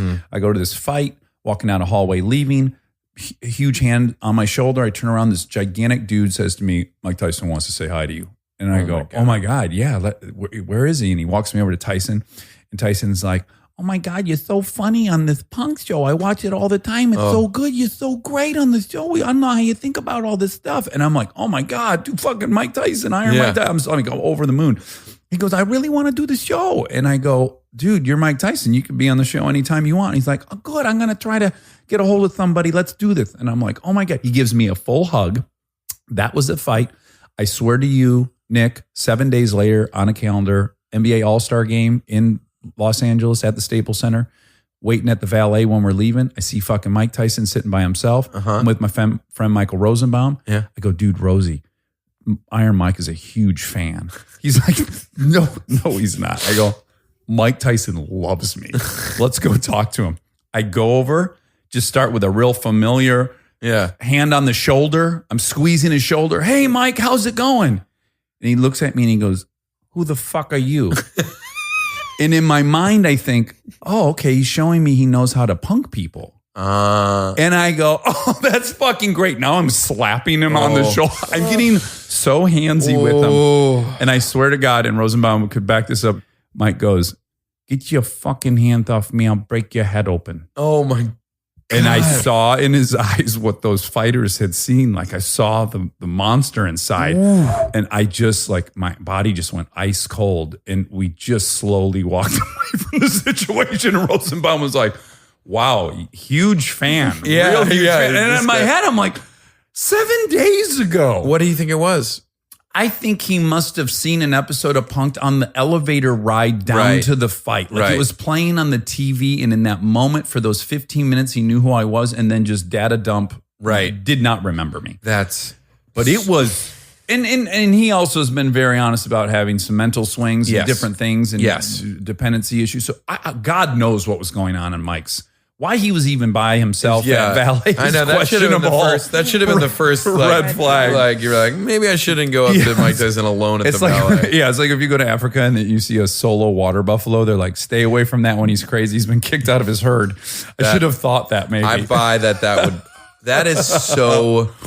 To be confronted with Mike Tyson, that must have been truly scary. It was really, really memorable. Like I can feel my whole body the way it felt when he said, I'll break your fucking head open. And she did not do that to me. Right. Brooke Shields, nor did Brooke Shields do that to me. No. Yes, I do think I spent a lot of time trying to get that person, whoever it was in whatever circle I was in.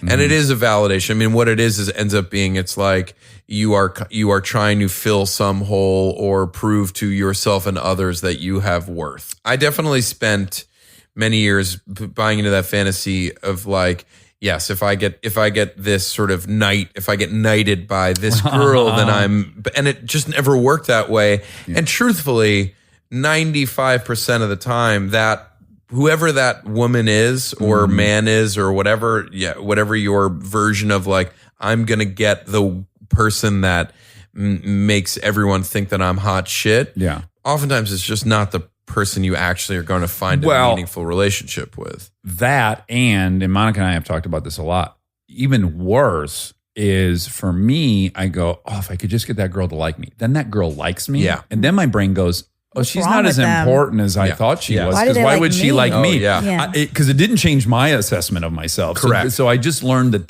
they have bad judgment. And Yes. they're not hot shitos. Why would they be with me? It's so fucking stupid. Yeah. Yeah. And it's just like a kind of the thing of like you bring your baggage with you wherever you go. Yes. You know, and it is a weird thing of like, I continue to navigate and figure this stuff out, like at my age, I'm still like, wow, I'm still trying to search for that validation. And it's the greatest gift for you and I that we've been able to maybe get a few of those things. Yes. To find out it doesn't. Yes. Because what a gift that you have access to, that you've had access to that, or I've had access to even have that realization. Because I think if I'm still at home doing X, Y, or Z, I still believe in that.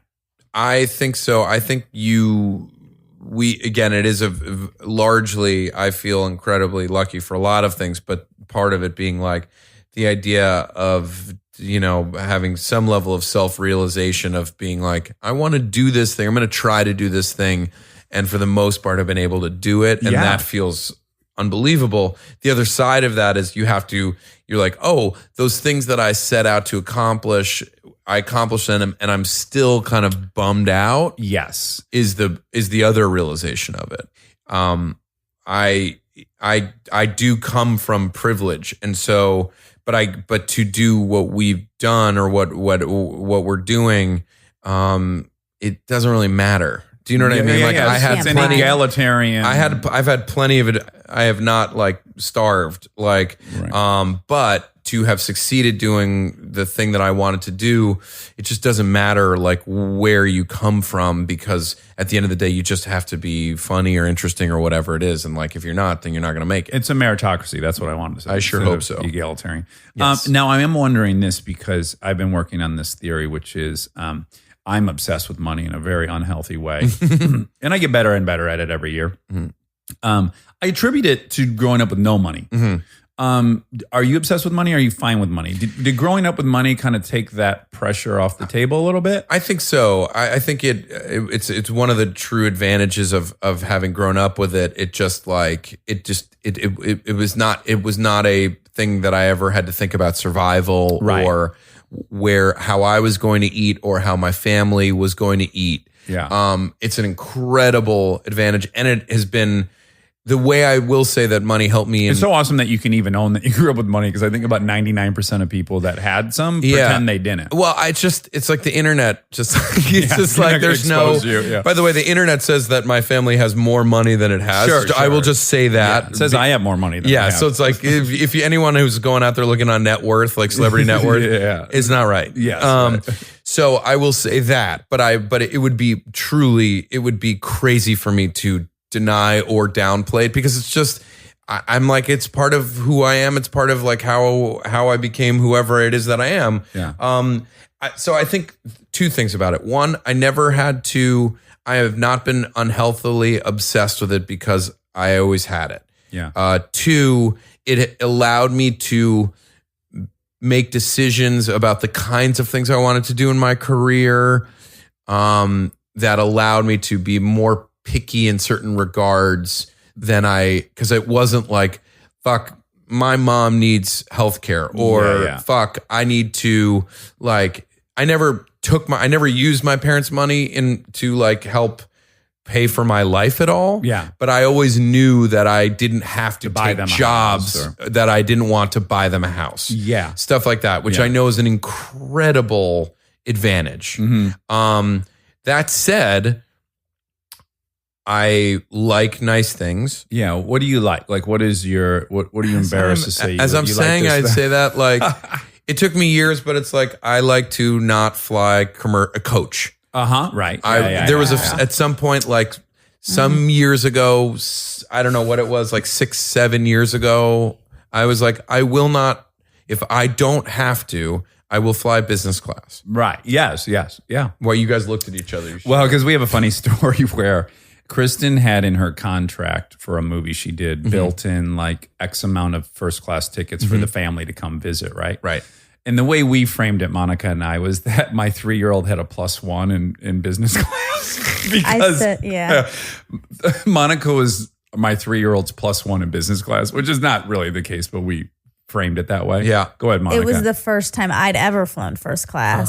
So I said she was like my Richard Gere and I was her pretty woman. But that is not, if anyone flies first class, they will feel that exact same way. Oh, yeah. It's not a money thing. It's like if you've stumbled into that experience, it's hard to go back. Never want to go back. Yeah. It's the difference between being crammed in a fucking washing machine and going to the spa. Yeah. Yeah. And I like growing up, my parents would fly business or first or whatever. Yeah. We always flew coach. Like, Sure. So whatever, like I do think my parents did a good job with us of creating like some semblance of what the value of a dollar is. Yeah. So in a weird way, there are certain things that I'm not cheap about, but I am like, I won't drink like mini bar drinks. Yeah, of course. Who can? It makes me Bill Gates. Yeah. I know it's crazy though. I wonder who just guilt-free pops open a $12 shot. I know. Or like, yeah, or like, you know, restaurants, like I'll drink, if I want to drink sparkling water, I'll drink it, but like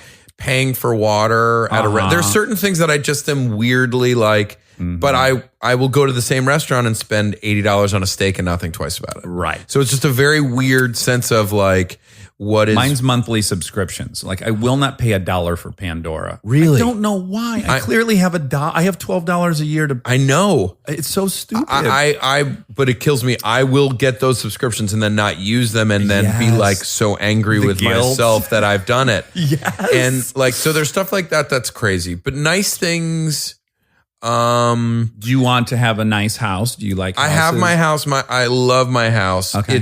It's not crazy, Right. but it is, for me, it is perfect. And I'm, or like so right now you're a car guy. I love cars. Yeah. Okay. So I have driven since my time in LA, I got out here for Caveman. I got a Prius.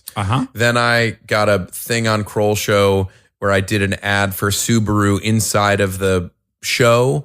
And so part of my deal was like, I want a car. So I got a lease on an Outback. Okay. Yeah. Which was fine, lovely car. By the way, I just want to say brand wise for you, that feels like a really consistent vehicle for you to have. And a Subaru Outback. Yeah. One of my hobbies is picking what car I think certain personality type should be driving. Yes. So I just want to say right there, that works for me. Yes. Yeah. Okay. Looking at me in my like Red Wing boots and my Carhartt jacket. Yeah. My faux man of the people, but not at all vibe. Yeah. Like you like to camp, but you've never been camping. Yes. Yeah. Yes.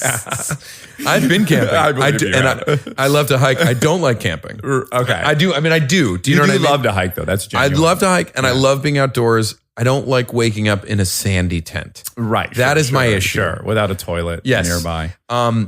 So then I got a little Audi A3. By the way, I wish I would have cut you off at the pass. I was going to say the other brand I feel like is a bullseye for you is Audi. Okay, yes. So so the little Audi A3, it's the diesel. Is it the wagon one? No, it was turned out not to be diesel. It's part of or it was diesel, but the emissions, it's because it's got that Pretty rough. Volkswagen. It was like, fuck. Yeah. So that lease is coming up now. So the question is, where do I go now? Mm-hmm. And I've thought about a few different things. I was like, there's like the Chevy Volt, like where it's like, this is another ecologically sound car. It's nice, but it doesn't say much about me. It seems like, Yeah. Then there's the Audi, the e-tron, which is the sort of hatchback hybrid. Mm-hmm. And then there's the Tesla. Yeah. And so those are sort of where I'm trying to figure out. Do you think a Tesla's too flashy for you? Even when you said it, I could sense in your voice that you thought that was too ostentatious. Right. So that's the thing is like, this is a thing about money where you're like, I have worked incredibly hard for a long time. Yeah. I am a single man. Mm-hmm. I have the money to do it. Yeah. You don't have preschool payments. I don't have preschool payments or anything. And all I do is, I work all as much as I can. Mm-hmm. Can I make an argument to you? Yeah. If we lived in New York, this would be a different conversation. If we lived in London, this would be a different conversation. But we live in a city where you're going to spend a ton of your life in your car and you're going to be on your deathbed. And if someone really tallied that up, you're literally going to spend a couple years in your fucking car. So why on earth would you ever not get the most favorable environment for you to be spending all that time? Yes. If you have the money. Yes. It's like, for me, it's like I'm always in the car. So if I can get in this thing that excites me, fucking A, that's such a life gift for me. Yes. Like, it's not ego. I don't want anyone to see me in something expensive, but just the thrill of driving the car I have is this little vacation I take on my way. It's turned this what could be laborious and taxing into like this fun thing I get to do. And have you driven the Tesla? We have Kristen has the X, the SUV. Okay, yes. Yeah. And do you like it? It's not for me. It's an awesome fucking car. Right. And it's super great for the kids because the gold wing doors go up. I don't have to bend over. Yeah, My back yeah. loves it, all that stuff. Yeah. It's great. For Yeah. me, I'm super into motorsports Yes. and racing. I Yeah. need to hear a rumble. Yeah. I'm sorry, environment. Yeah. All I can say is Kristen and I together equal a normal person. She's carbon balancing. footprint, yeah. She's carbon balancing me. It's unethical of me, but that's the truth. But I just want to say, like, you're the two places you're going to be the most in your life is your house and your car. Yeah. Make whatever for you that is. You deserve that. Yeah, I will. Thank you for saying that. But I What am if we like, left here and went to the Tesla dealership together and I held your hand while I you know. signed some paperwork? I know. I need it, but I think that's partly it is. There's a level of what do I deserve? What? But then there's the outward perception of Yes. what does it mean to be a guy in LA with a Tesla. That is a real thing for me. Yeah. Which I shouldn't be concerned about. It is the appearance of it of like, what is, look at, Have you personally seen anyone arrive in a Tesla and thought, oh, geez, really? No, I've seen a few people who like I love and respect. A couple women who I'm like, oh, you've got a Tesla? Yeah, yeah. Oh, okay. Yeah. Because in my mind, it's like the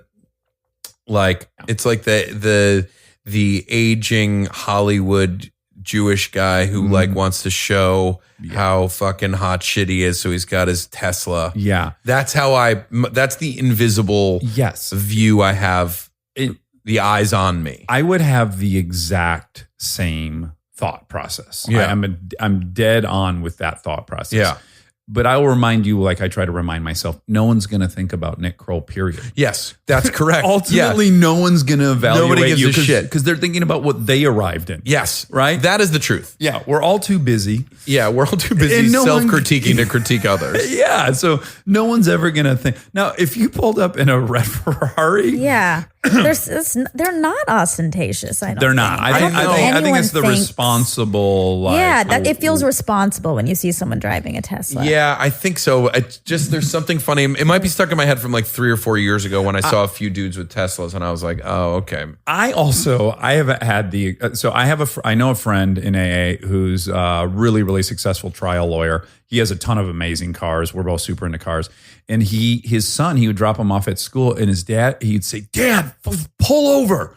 Don't drop me at school. He would force him to drop him off 2 blocks before school because his dad owned a Ferrari. Yeah. And I thought, this couldn't be more polar opposite than my upbringing. Like, I would have gave a dude a hand job to be delivered to school in a Ferrari. Yeah. That is like the coolest thing that could have happened to me. Yeah. And now we're here, and it's completely flipped on its head, and it's like that's humiliating to a son to arrive in a Ferrari, and it's just you recognize how much of it's a crazy, stupid mental construct. Like the fact that it could be polar opposite in one state or the other. Oh, I grew up like that kid. Okay, where Being you embarrassed of like what I was arriving in. Did your or dad how I have was anything flashy? That He had a limo. What a perfect. Right. I mean, other than a yellow Hummer, Yeah. you're saying a limo. Yeah. Now, if you were a kid, if it was happening now, it would just be like a car with it would be a town car or whatever. But this is like the 80s. Yeah, you're Mr. Drummond's Yeah. kid. And I would pull, and I would be so embarrassed. What a revelation. That Yeah. is amazing. It was so, and again, I am not saying woe is me in the least. No. I know I got Well, no hooked wonder you're up. worried. Exactly. Yeah. It's carried over. It clearly. carried over in some way, but like, And I'm the opposite. Like my mom's Chevette broke down, dropping me off, and I was fucking you're like- embarrassed as hell. So now I want to arrive everywhere in something super nice. well, that's what I did have this idea of like, because it doesn't make sense because I'm not a car guy. I was like, what if I got like a Maserati? Like, wouldn't that be?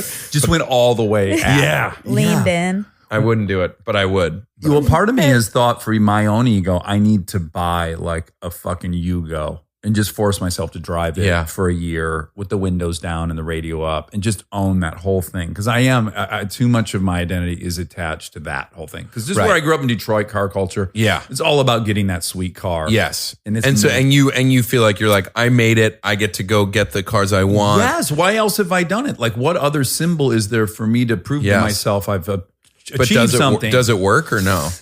It does. Now, what didn't work is I don't want to be seen in it, actually. I had like a really obnoxious 66 AC Cobra. Yeah. And this car I had a poster of. I wanted it so bad. I drove it around LA. I felt like a fucking asshole. Right. Like I pulled up to a movie. I was working with Liv Tyler and I arrived in my parking spot and she looked at me in this car and she goes, "So movies, not enough attention for you. How much attention do you need?" And all of a sudden I was like, oh my God, that is what it looks like. Yeah. I can never drive this car again. I have an Selectively. amazing car, but no one would know it's amazing. So there's no flash appeal to it. But it's got But I crazy- know it's the fastest sedan in the world. Yes. Yeah. Yes. And I love it. Yeah, that's great. And when it starts up, my balls rattle Oh, in you a feel way. it. I do. I feel like a silverback gorilla coming through the sugar cane. Yeah. I don't know. I feel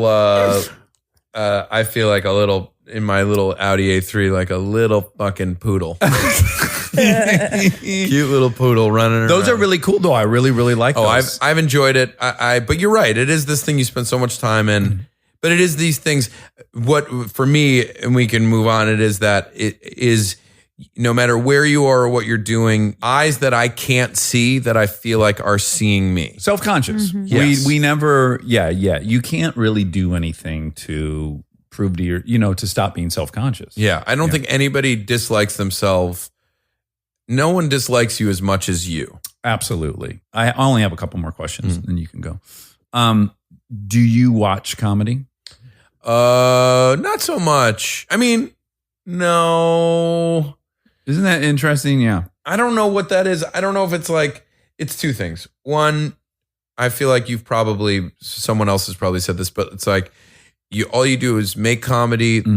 It's not to then come home. It's not a release or a relief to watch comedy. Yeah. I also, and in doing so, for me, all I feel like I'm doing is is the math. Yeah, the watching the sausage be made. Yes. Yeah. And I'm just like stand-up specials or sitcoms or anything. I'm just watching it and being like, oh, that's good math. Like the equation here works nicely. You don't derive a ton of joy from it. You don't get lost in it, right? Yeah. And or you're like, oh, I would like to be on that. Or why did they choose that person? Or why did they choose that angle? This isn't well executed. Or da da da da. So yes, I've recently in the last few years gotten more into watching sports again, which I had fallen way off of. Because I feel no connection to. Yeah, you have no idea how that sausage is made, right? Yeah. I don't know. I don't feel any like, I don't care. I don't consume it either, which is always people go like, are you watching this? Or are you watching that? Yeah. I think they somehow are shocked I don't watch it, but I only like dramas. Yeah. I love legal dramas. Really? Like all the stuff I like couldn't be further from what I've created. Yeah. That's interesting. Yeah, but I do find that to be kind of consistent among us, with the exception of I fucking love Aziz's show, Master of None. Master of None. Yeah, because again, I've never done anything even remotely like that. Well, that is less I mean, it's less of a straight comedy, and he's attacking. And we definitely on Big Mouth tried to take some of what he did in the concept of like sort of concept episodes. Yeah. This one's about immigration. This one's about parents. This one's about religion. This one's we sort of neat. did that within Big Mouth. Where we're like, okay, this one's about getting your period. This one is about shame. This one's things that are tentpole ideas. But yeah, I get it. I like Atlanta. I was just gonna say, do you watch Atlanta? I watch Atlanta. The two shows that I've watched this in the last couple of months are Atlanta and High Maintenance. Oh, I haven't watched High Maintenance. Oh, it's terrific. Is it? I so am in awe and applaud Yeah. the confidence of Donald Glover. I'm like, I've never been more jealous of a human being. For sure. Talent level. Yeah, I've been on the last couple of times I've been doing stand up. I've been like, hey, I wish I had like created Atlanta. How cool would that be? Yes, like, wouldn't it be awesome? And I did that. Yeah. And the thing too that I most admire about him, just to backtrack, I think the thing you said about having grown up with money, not being as obsessed with it, and it's helped you choose correctly. I've noticed that about you. Like, that's something I admire about you. I look at you and I go, wow, this guy's really just in it for the pursuit of the thing itself, which is so awesome and pure. And Thank you. I've just now come to, like, I did shit for money many times. But at any rate, I don't know where Donald Glover got this confidence, but it's the most authentic thing I feel like I've ever seen. Like, the point of view is so fucking laser beam clear. It all feels so real. And weirdly, it parallels my experience in like lower middle class white trash neighborhoods. The way the houses looked inside, the way people hung on the couch, for these periods, all these things. I'm like, oh my God, I was in the white version of that. And so I could just connect my spidey senses are like, yes, this thing is dead accurate. Yeah. And it's so cool, right? And I think with him, what's been interesting is like he came up he went to NYU. He was at UCB, Upright Citizens Brigade in New York when I was he was a couple years younger than me, but came up at a similar time. And then, was a writer at 30 Rock and goes to Community and then starts making music. And, he did a lot of things out. I don't mean it out, like he did it out loud. He was not embarrassed to be like, I'm a rapper now. Right. And everyone was like, okay, Donald, you're a rapper now. Yeah. And then he's like, I'm going to make short films. And it was like, okay, Donald, you're very cute short films. And then unembarrassed and confident enough to do things and maybe not do them perfectly. Yeah. But have the confidence that he was going to learn how to do them. And so all of a sudden he makes like Atlanta, or he makes that This Is America video, and you're like, woo, this is fully realized now. Yeah. And he was not embarrassed to try and maybe not do it perfectly. He seems to not be self-conscious. This thing that we're like fighting actively. It's very impressive. And It is. and I have a ton of and watching, and it becomes so attractive too. Like all these thoughts we have about how we look or what car we're arriving in, whatever. Him in that video, This Is America, I'm like, well, that's the sexiest guy in America. Yeah. Like I can feel it. Yeah. Like that's the most attractive man in America right there. Yeah. Because that's someone who just fucking owned what they are, and it's out loud, as you say. And it's so perfectly realized and confident in his own skin. Yeah, it's and that irresistible. It's It's Jack Nicholson. How the fuck is that guy a leading man his whole life? You're like, if you break it down, you're an alien. And you just look at headshots, you're like, no, that guy doesn't get through the system. And then you're like, oh no, there's something he's about the it. sexiest, most confident dude ever, too. Oh, yeah, that is ultimately what is interesting, I think, is some version of self-confidence as we've spent the last hour and a half talking about how we're not confident. Yeah. But I'm getting there. Like I've made progress. Yes. People go like, they'll tweet me like, stop hating yourself. I don't. I'm just aware of it. I think I similarly feel the same way, which is just like, there's nothing wrong. I think the greatest power you can have in defeating it is to acknowledge it and begin to sort of move through it. Yeah, and always kind of take one step back and go like, is this me compensating? Like just having that kind of secondary layer of thought where you go like, is this service? Do your buddies from home listen to the show? Yeah, several of them do. Yeah. And are they like, fucking buck up, bro? Well, I can only imagine that if you went to high school with me, you're like, shut the fuck up, dude. You were 6'3". Yeah. You did date Jody Pizzos. Yeah. Blah, blah, blah, blah, Nice blah. pull, But- nice pull, by the way. Thank you. But then I try to say like, totally acknowledge it. I agree with it. Even more of proof of like, if I am this self-hating as a 6'2" white dude in America who's blonde and blue-eyed, fuck, this is a human symptom. And it's not about what the reality was as much as how I felt and perceived, because I'm making decisions based on how I feel and perceive things, not on reality. If I was making them on reality, I wouldn't have had any of the problems I've had. Yes. Oh, I think that's very true. And I look at a lot of my life similarly of like, I know I have been blessed with one of the really good lives, and the fact that it's still at times tough for me, I makes me have great empathy for the vast majority of the people who've had a much tougher go of it than I have. Yeah. The thing I didn't get to, but we can talk later about, is that you're a history major and I love history. Do you have a single favorite history book that you've read recently? Oh, Or do you have a favorite period of history? Let's see. Do I have a favorite period in history? Right now, and I haven't done much reading on it, but I feel like we're early 20th century, for sure, like art and stuff like that. Like early 20th century art, I'm obsessed with, of like late 1890s to like 1930s art, modern art, of what we would think of as like Picasso and Matisse and Cubism and Futurism, all that stuff. I love. I'm like very much into that period, but also historically, I've been looking at this period of time that we're in right now as almost like pre-World War I weird inward isolationism and like rise of sort of fascist tendencies of sorts. And I see, so I believe there's something, and I haven't actually done a ton of reading on it, but I believe that there's some interesting parallels going on with that moment in time. And then, but what did I just read? I've randomly read a few World War II-ish era books recently. Have you read Blitzed? No.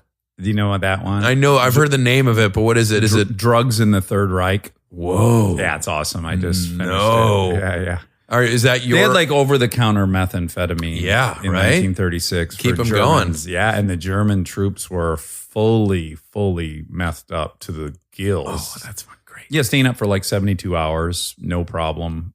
Just and then getting it Hitler done. himself, which I didn't know this was like a full-blown junkie, a junkie, had a doctor with him at all times who shot him up many times throughout the day. With what? With Methamphetamine and oxycodone, speedballs, uppers, downers. Really? He was regulating them all day long. And as he got deeper and deeper into that, he stopped going out in public. He stopped making speeches. He lived in that bunker, right? In the bunker, he became obsessed with the thickness of the bunker. And he was living in a bunker that was like 6 feet of concrete.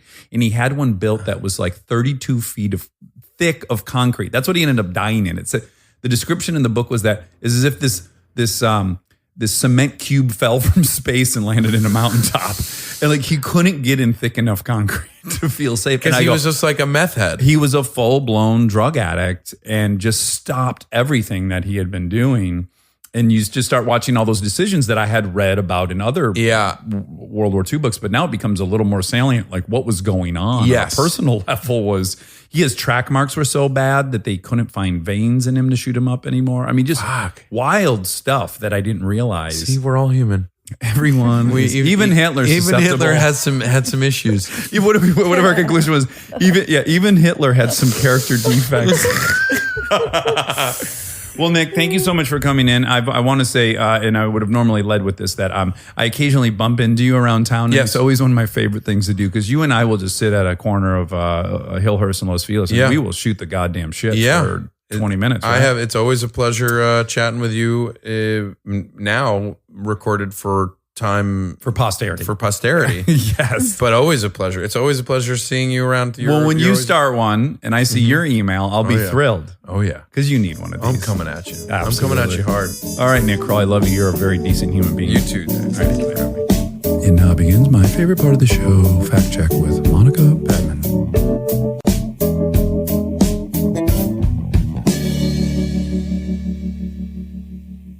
Yirkum Pippi Longstrom, Yirkum Pippi Longstrom. So I was saying how much I enjoy the live performance of that song by my good friend Jess Rowland, and he has been generous enough to grace us with a performance live in the attic on Armchair Expert, and I thought we would share that with you before we get into the fact check. We're also posting a video of the performance because it is a very visual experience as well as auditory. So please enjoy my beloved 6'7" redheaded friend, Jez Rowland. Här kom Pippi Långstrump, tjolahopp, tjolahej, tjolahoppsan sa. Här kom Pippi Långstrump, där kommer faktiskt jag. Har du sett min apa, min lilla söta apa? Har du sett herr Nilsson, ja den heter faktiskt så. Här kom Pippi Långstrump, tjolahopp, tjolahej, tjolahoppsan sa. Här kom Pippi Långstrump, här kommer faktiskt jag. Har du sett min villa, villa kulla? Har du sett min villa, ja den heter faktiskt så. Hej, här kom Pippi Långstrump, tjolahopp, hej tjolahoppsan sa. Här kom Pippi Långstrump, här kommer faktiskt jag. Trading on your side for a fact, you ought to know by now. Monica didn't realize that was a Billy Joel song. I'm not doing a great job at it, but I was trying to think of things that rhyme with check, fact check. And there was a song where he says, trading in your side for a Cadillac, Start over? No. Okay. I know, love you. whatever you I'm so wanna excited do. to talk to you about the facts and Nick Kroll. It was a very fun episode. Yeah. So, Monica, was this a fact heavy or fact light episode? Fact medium. Oh, fact medium. Yeah. Actually, probably on the lighter side. Okay, fact light. Fact minus. Fact light. Well, great. So, Nick, you know what it is? Tell me. A lot of these facts are clarifications because Nicholas was very sarcastic. Oh, okay. And I don't want people to walk around thinking like he was on Say Yes to the Dress. Okay. That was a joke. Right. He was not on Say Yes to the Dress that I know of. I don't even know what Say Yes to the Dress is. I'm going to tell you. Oh, fantastic. I'm so glad you don't then know. Let's start there. Yeah, that's my first fact. Say Yes to the Dress is a reality show on TLC. Okay. Where they follow shenanigans that go down at Kleinfeld bridal store in New York. Oh, okay. I imagine this came in the wake of Bridesmaid success. They're like, how do we hook our card up to this? I believe pony? it to have been way before Bridesmaids. Oh, really? I think this is an old show. Oh, like it's 30, 40 years on the air. Yes, 60 or 70 years since TV's inception. Say Yes to the Dress was the first show on TV. Okay, great. No, I have to fact check that. That's not true. No, guys. let's not bury ourselves. So, it follows like people who work there and then people coming in and buying dresses. Prospective brides. Yes. And okay, I can't be certain, but one of my friends from high school was on, I think, Say Yes to the Dress. Ooh, that's so exciting. She was on a show like this where you had to go and like you picked out your wedding dress. Uh-huh. She got a really fancy one. I got a little distracted primarily because I'm not interested in dresses or weddings, but I was noticing that you have beautiful makeup on today. Thank you. Which is not to say I don't like you even more without makeup. Just it's a change, and the listeners don't know this, and that's because you were filming something really special today. Yeah, I got to film something very cool. Yeah, and did you just sign an NDA? Is it a secret? I didn't, but I don't. I think you could say you're going to be on The Good Place. You're not giving away any plot points. Yeah, I guess I'm allowed to. Yeah, I get nervous. Yeah, no, it's only we're just promoting The Good Place, this show we Guys, love The and Good would like Place to be is on. so good. I was so thrilled to be asked to be on it. Don't get too excited. You don't have like a 3-page monologue. No, but no, who no. gives a shit? I've always said I wish I was just a waiter crossing in the Honestly. background during any scene in Sopranos. Just let me Exactly. be a part of something I love. That's exactly how I feel. 66% of the people in this room have been on The Good Place. So I guess Rob, you're up. Yeah, let's get your shit together. Yeah, it was. You know what you'll never hear me do is pronounce Rob's last name. I don't care if it was to win $10 million. There's a fucking Z in it and a Y. Hollis. I So did you it. say. So you say. Anywho. Anyway, it was special, and Yeah. I feel very grateful. Yeah, and you look fantastic. Thanks. But you know what? I wish you would listen when I talk about dresses because I listen when you talk about cars. Yes, but I've also given you many rides in my fast cars, and you've enjoyed You've tried the on shit. so many of my dresses. Okay, well, you touche. So I got you there. Okay, Nick was on Best Week Ever. Best Week Ever, for our young listeners, was a show on VH1 where they would have comedians come on and talk about the pop culture sort of events of the week. And it was funny. And it also had a lot of like really, really good people before they were sort of hit. Like Paul Right. Scheer and Rob Hubel and Paul F. Tompkins. They were all on that. And Nick. Martin Lawrence, Chris Rock. No, they weren't. Okay. Those guys weren't. They weren't. Okay. But the other guys I said were on it, and it was funny. It was on VH1. Yeah. Did you watch it? I've seen a few episodes. Yeah. Yeah. Okay. So Nick said that the girl in the Hollywood complex, that documentary that we love, was named Cash Presley, but her name was Presley Cash. Oh, okay. Yeah. So he was Just a more. little He was saying her reversal. name as if he were her teacher doing roll call. Right. Yeah. True. So Rob, mental note. Hollis? Did you Rob? put that on the documentary list? Just wrote down. Okay, good. You're awake. Good. Stop picking on Rob. I'm not. I'm like encouraging him to be on The Good Place and overachieve. Yeah, just go be on one of the best shows on TV. Yeah, Just do it. It's just easy. do it. Okay, so there's a conversation about single cam. Uh-huh. And we know what that means, but not everyone knows what single cam means. Okay. Stands for single camera. Well, that was the part people couldn't figure out. Yeah, exactly. You want to talk about single cam? Yeah, I can explain it. So, say like I Love Lucy, right? Or all these really traditional sitcoms. Basically, all comedies prior to the 2000s were what we would call multicam shows. And what's happening is when they're filming a scene, there's between 3 and 5 cameras all running at the same time. And they're acting out towards the cameras. You're only seeing one side of every room.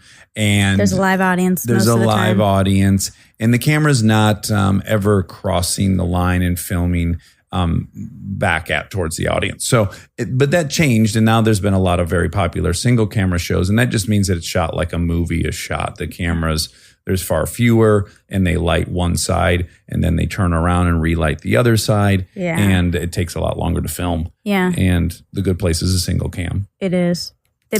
But it doesn't mean that they shoot with one camera. That's the deceiving thing. They Yes. shoot with many cameras, but Traditionally, they did. originally, yes. Because film was expensive, and nowadays data's cheap, so there's no reason not to have a few cameras running, And it's still single cam. and it makes it go much quicker.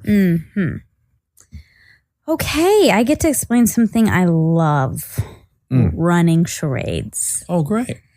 Because that comes up as at the game night that Nick went to at Kristen's house. Oh, Running right. charades is such a fun game. We still play it all the time at Ryan and Amy Hansen's house. This is how you play for all those who want to know and are going to go play this weekend. You have 2 teams, multiple teams, however many, depending on how many people you have. Let's say you have 10 people. I've generally played with 3 teams. I don't know. Yeah, well, it depends on how big your party is Okay. and your house. Uh-huh. So you have 2 or 3 teams, but they're all equidistant from each other. That's the key right there. Yes. The equidistance. Exactly. And every single person makes a list of 10 charades, movies, TV, Plays, songs, books. And you make a list of 10. It's one person's list goes first. Let's say it was my list. I would go in the center of those teams. I would pull out my list. One person from each team would come to me.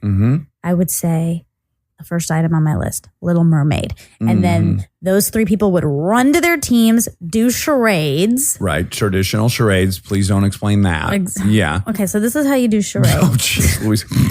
Why are you mad that I'm explaining running charades? I'm not at all. I didn't want you to explain charades. Okay. Right? You seemed a little agitated that this is getting explained. No, not at all. I just said, let's just assume people know what charades is. Okay. Yeah.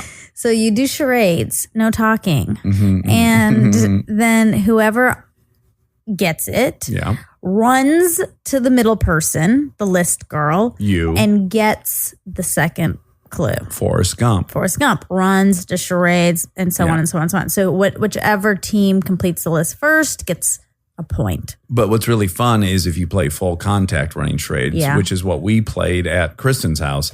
Let's say 2 teams get their clue at the exact same time, then they're both running, then you can tackle somebody. And whoever gets to your chair, Monica's chair first, gets the clue first. Yeah. And it will be noted that Tom Arnold tackled Ian Somerhalder, and he hit his head on a cabinet. I thought the cabinet door was going to break. It was much like that scene in American Movie where he's shoving the head through the cabinet. I thought we lost Ian Somerhalder. Anyways, continue. Game nights are a big part of our life. Your and I's social circle. Our social life. We have friends that love game nights, as do we, and we get to go to them often, and it's really fun. Yeah, we generally, let's just say we'll play a game called Celebrity, which is really, really fun. We play running charades. Werewolves and Villagers. Werewolves and Villagers. Empire. Yeah, I love Empire. Four on a Couch is my favorite game ever. I won't go into how to play that because it's too complicated. I don't even know how to play it when we're playing it. But what's the fun game where we have the words and you got to give the code names? Code names. That's a blast. Couldn't recommend that enough. Yeah, it's all fun. But I met you at a game night. At the Hansons? No, at your house. At my house. Cameron's birthday. I had a drink in my hand and you hugged me and it spilled everywhere. Oh, gee.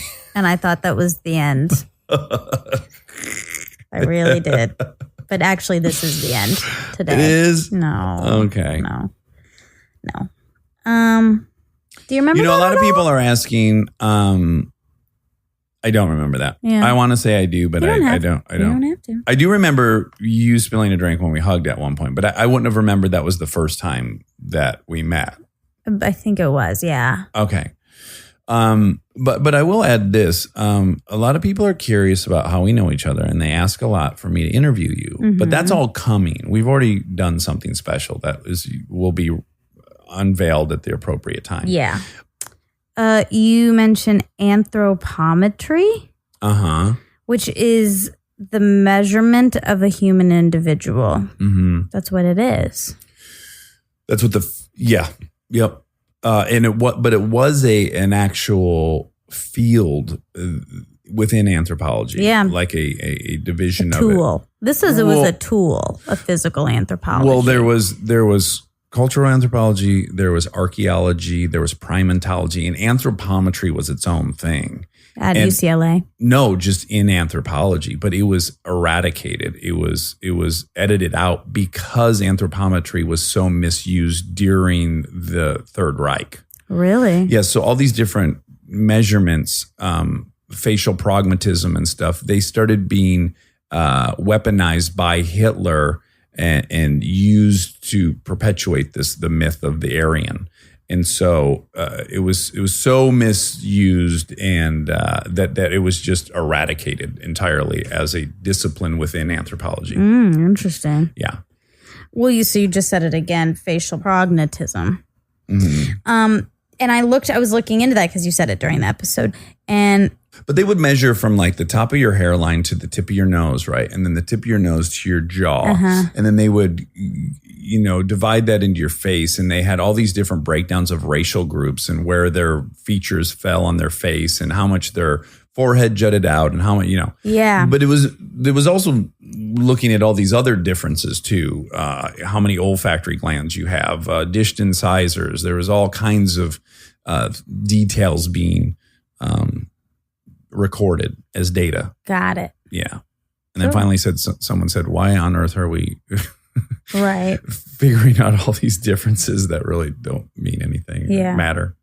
The definition I found was prognatism is the positional relationship of the mandible or maxilla to the skeletal base where either of the jaws protrudes beyond a predetermined imaginary line in the coronal plane of the skull. So it's like how far your jaw juts out.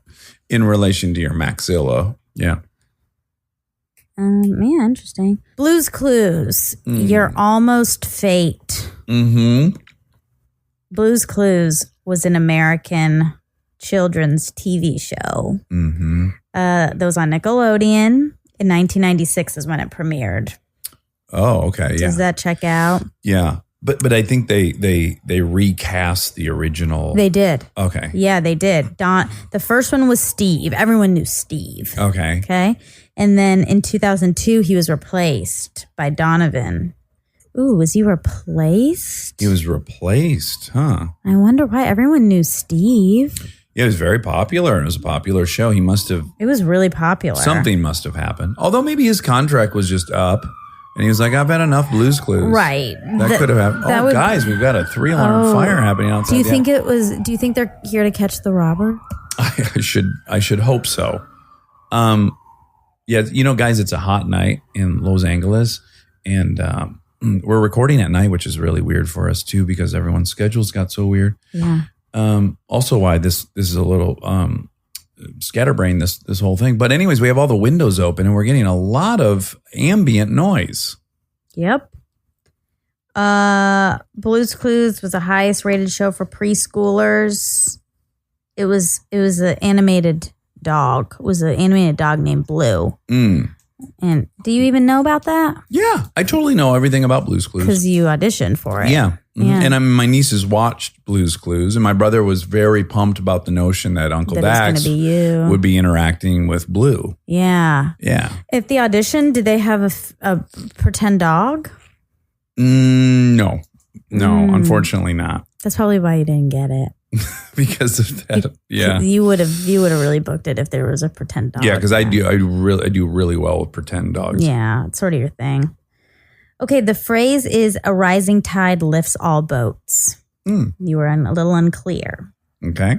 Okay, and you guys also said that "Hey Jude" was about his penis. "Hey Jude" is not about his penis. It is about His balls. no. "Hey Jude" is a song that McCartney wrote to comfort John Lennon's son Julian during his parents' divorce. Oh. Yeah. He went to visit what's her name? He went to visit Cynthia Lennon Okay. after they got divorced. He went to visit Cynthia and Julian, and on his ride there he came up with "Hey Jude." Oh, that's nice. Yeah. He was bedding down Yoko Ono at that point, I guess. Yeah. Rolling around. Yeah. Bruce Springsteen is 68.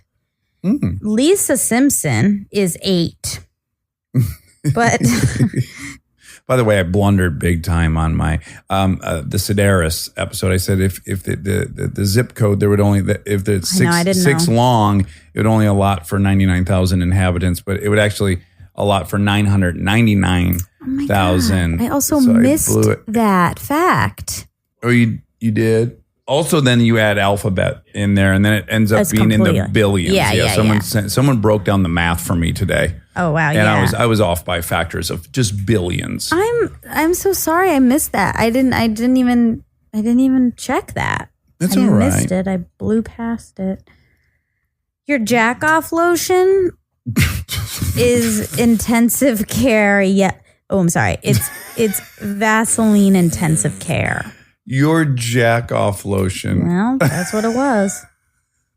Vaseline intensive care. If wish- anyone's in the market for a nice, I pray to high heaven that we get a jack off lotion as a sponsor, and they actually encourage us to refer I to would it as love it jack too. off lotion.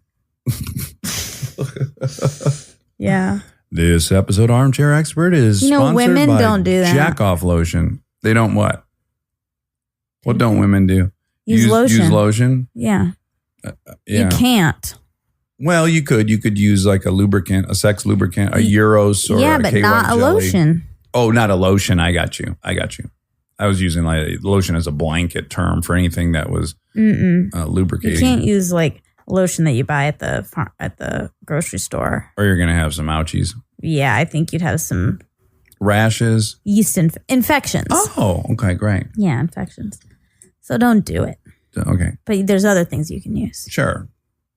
Monologues at Ass Cat. He told the story about how him and Alec Baldwin were both doing monologues at Ass Cat. Mm-hmm. So that Ass Cat is sort of the flagship show at UCB in New York and LA. It is the big show on Sundays and Saturdays where It's they have the free best too, improvisers. One night is free. One the night other is free. night is paid. Yeah. I always thought that was so cool about them. And UCB's Upright Citizens Brigade. Yes. For what it's worth. Yeah, the line for that Sunday Ass Cat is insane. People get there like 5 hours early to get in line, and it's pretty crazy. It's really cool. It's the best improvisers in the theater, and they come, and there's often a celebrity monologist. They call it a monologist. Yeah, I always wondered if they invented that word. They did. It's not a real Okay. word. Oh, okay, Yeah. great. They invite a celebrity monologist to come and tell stories about their life based on whatever word the audience provides. Mm-hmm. And then they do improv off of that. It's an honor. I want to do it someday. Yeah, I'd really love to do it. yeah. But anyway, so that's that. By the way, I was reading today. I wish I remembered the details, but Nick talked a little bit about his dad's business, right? As a corporate private investigator, which is why his dad was he so say loaded. Well, that's the company his dad owned. But I just saw that they're investigating right now something really pertinent in the news. And I noticed his brother now runs that company. Oh, cool. Yeah, it was pretty neat. That's really neat. Oh, I know exactly what the story was. There was a crazy story today in The Hollywood Reporter that there's a scam going on where they are convincing people that they're Amy Pascal or all these other big titans of industry females. And they're getting people that are like, one guy was a photographer and this woman's posing as Amy Pascal. She convinces him to go to Indonesia and start scouting to do a shoot. And she says, just pay and submit your receipts and we'll reimburse you. And the guy racks up like $60,000 and things. And this has been done to hundreds of people. And then the company that's investigating it is Nick Kroll's dad's company, who's now being run by the brother. Oh, crazy. Mr. Drummond. I didn't know who that was. Oh, you didn't? Oh, Mr. Drummond, excuse me. Mr. Drummond, I didn't know who that was, is the millionaire on Different Strokes. You knew what Different Strokes was, right? Yeah, but I don't think I watched it. You didn't? No. And Arnold was played by Gary Coleman. Right. Yeah. But I didn't watch it. You didn't? Did you love it? Yeah, I loved it. You did? Yeah, it was really great. Yeah. When you were a kid, Gary Coleman, he'd say, "What you talking about, Willis?" And it landed every single time. It's still, you know what, that is still in the zeitgeist, which that's pretty interesting. And even though I wasn't a black child, I was a poor child. So it still worked as a fantasy fulfillment show for me, that this notion that this rich guy would adopt me and I'd ride around in a limousine on the upper east side. It sounded really cool.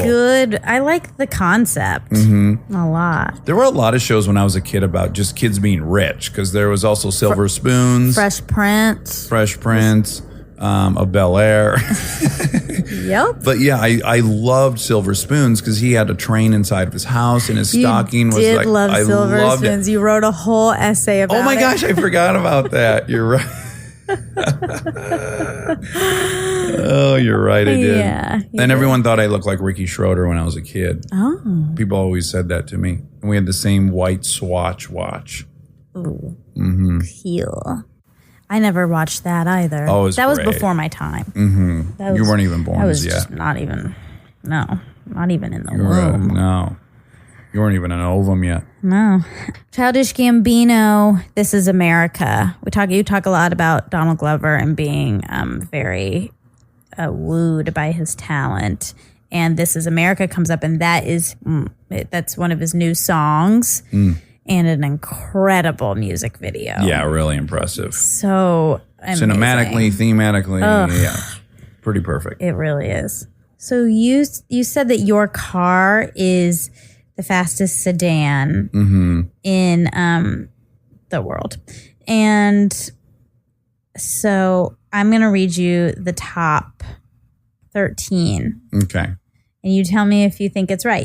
And I believe you, okay? I just want you to hear it. Well, before you even read it, so I don't sound defensive, there's so many ways to evaluate this. So there would be top speed, there would be 0 to 60, there'd be a quarter mile. There's a lot of different ways you could say something was the fastest. But go ahead, hit me with this list. Okay, I'm going to actually do top 10. No, it's not on here. Oh, is it? I'm going to do top 10, okay? Oh, okay. Number 1, a 2015 Dodge Charger SRT Hellcat. Okay. Okay. Yeah. 2, 2015 Aston Martin Rapier. Rapide S. Rapide? I would think it would be that, what you use in fencing. It's not that word. RAPIDE. 3, 2015 Bentley Flying Spur. 4, 2014 Porsche Panamera Turbo S. Oh, yeah. 5, 2015 BMW M5 30th Anniversary Edition. 6, 2014 Mercedes-Benz E63 AMG S-Line 4. That's my car. That is your car. 7, 2015 Mercedes-Benz S65 AMG. 8, 2014 Jaguar XFRS. Okay. 9, 2014 Cadillac CTS-V. V, yes, a monster. 10, 2014 Audi RS7. That's what I have here. Yeah, those are probably based on that list. I'm guessing that's a top speed thing. Yeah, top speed. Top speed. Okay. Yeah, fastest. Yeah, but my sedan goes 0 to 60 in 3.2 seconds, and I think that's the fastest in the world. 0 to 60 time in a sedan. Oh, God. And a Tesla actually might even be faster, like the 100 version. I think that might even be 3 seconds, 0 to 60, because it's electric. But the Tesla top speed's not that great. Yeah. Got it. Yeah. That's all. Okay. That was everything? Yeah. We didn't argue about anything. That's true. I guess we almost... Yeah. What? We almost did about the game night. And I'm going to say... Here's what I'm going to say. Okay. About our interpersonal relationship. Okay. My memory's not as good as yours. I do believe it was at one point, but I don't think at 43 it's as good as yours. Yeah. I also don't think post kids my memory is so hot. And sometimes I feel like when you bring up memories, you're evaluating how much I care about you based on how much I remember that. I don't care that you. It don't always remember makes me feel sad when we have interactions where I don't remember the thing, and then I'm afraid you think I don't remember because it wasn't important to me. But it's just a lack of memory. I don't think we were about to fight over that. Oh, okay. And I don't care that you. But don't when you said remember that. do you remember that? Or yeah, I'm just asking if you remember. Oh, okay. Then it's probably all my stuff. I don't care if you don't remember that. That wasn't a significant. We barely talked. Because even on our wonderful vacation, what a vacation we all took, right? Just now? No, last week. Yeah. Yeah. 4 families, 13 kids, 12 adults. Yeah. Just a blast. We never left this house. It was great. But at one point I was saying when I fully recognized that you were a very special genius, and it was when we started arguing about Adnan a lot. Yeah. In cereal. Uh-huh. And I felt like even that maybe had gone sideways. I was like, did I just hurt your feelings? That was... Now I was thinking, do you have a memory of us having a conversation before that was significant that I had forgotten? Do you think that was when we started really clicking? Maybe. I don't know. You don't have a specific moment. I don't have a specific moment. Because there's a lot of people in our friendship group, and I have opinions about them. Like, oh, Monica's a nice person. Mm-hmm. Monica's obviously a hard worker. But then the like lightning bolt of like, oh, I want to talk to Monica all the time. Yeah. That's a specific moment in a friendship. Yeah. And to me, it was when Serial had come out. Yeah, maybe. I don't remember anything specific. I remember that conversation well, but I don't remember when that was on the timeline. And in my head, I had already felt that. Okay. But I don't know. Maybe I hadn't. Yeah. I feel like we used to talk in the kitchen in the morning a lot. Mm-hmm. But I feel like that was... Right when you that? started, it was Serial was on. Yeah, it was probably pretty early in, yeah. Yeah. Yeah, I don't remember. But I certainly don't care that you have that. Why would I care about that? I don't know. Well, you would only care if you were like, oh my God, a year before that, we had this amazing debate about blank. Oh, no. And I thought that about you for a year now before you thought that about me. Well, also, that's allowed. Well, I don't like it. I want it to be completely at the same symbiotic. Time. That's not how life works always. Okay. Well, I love you and congratulations on Good Place. Thanks. All right. Okay.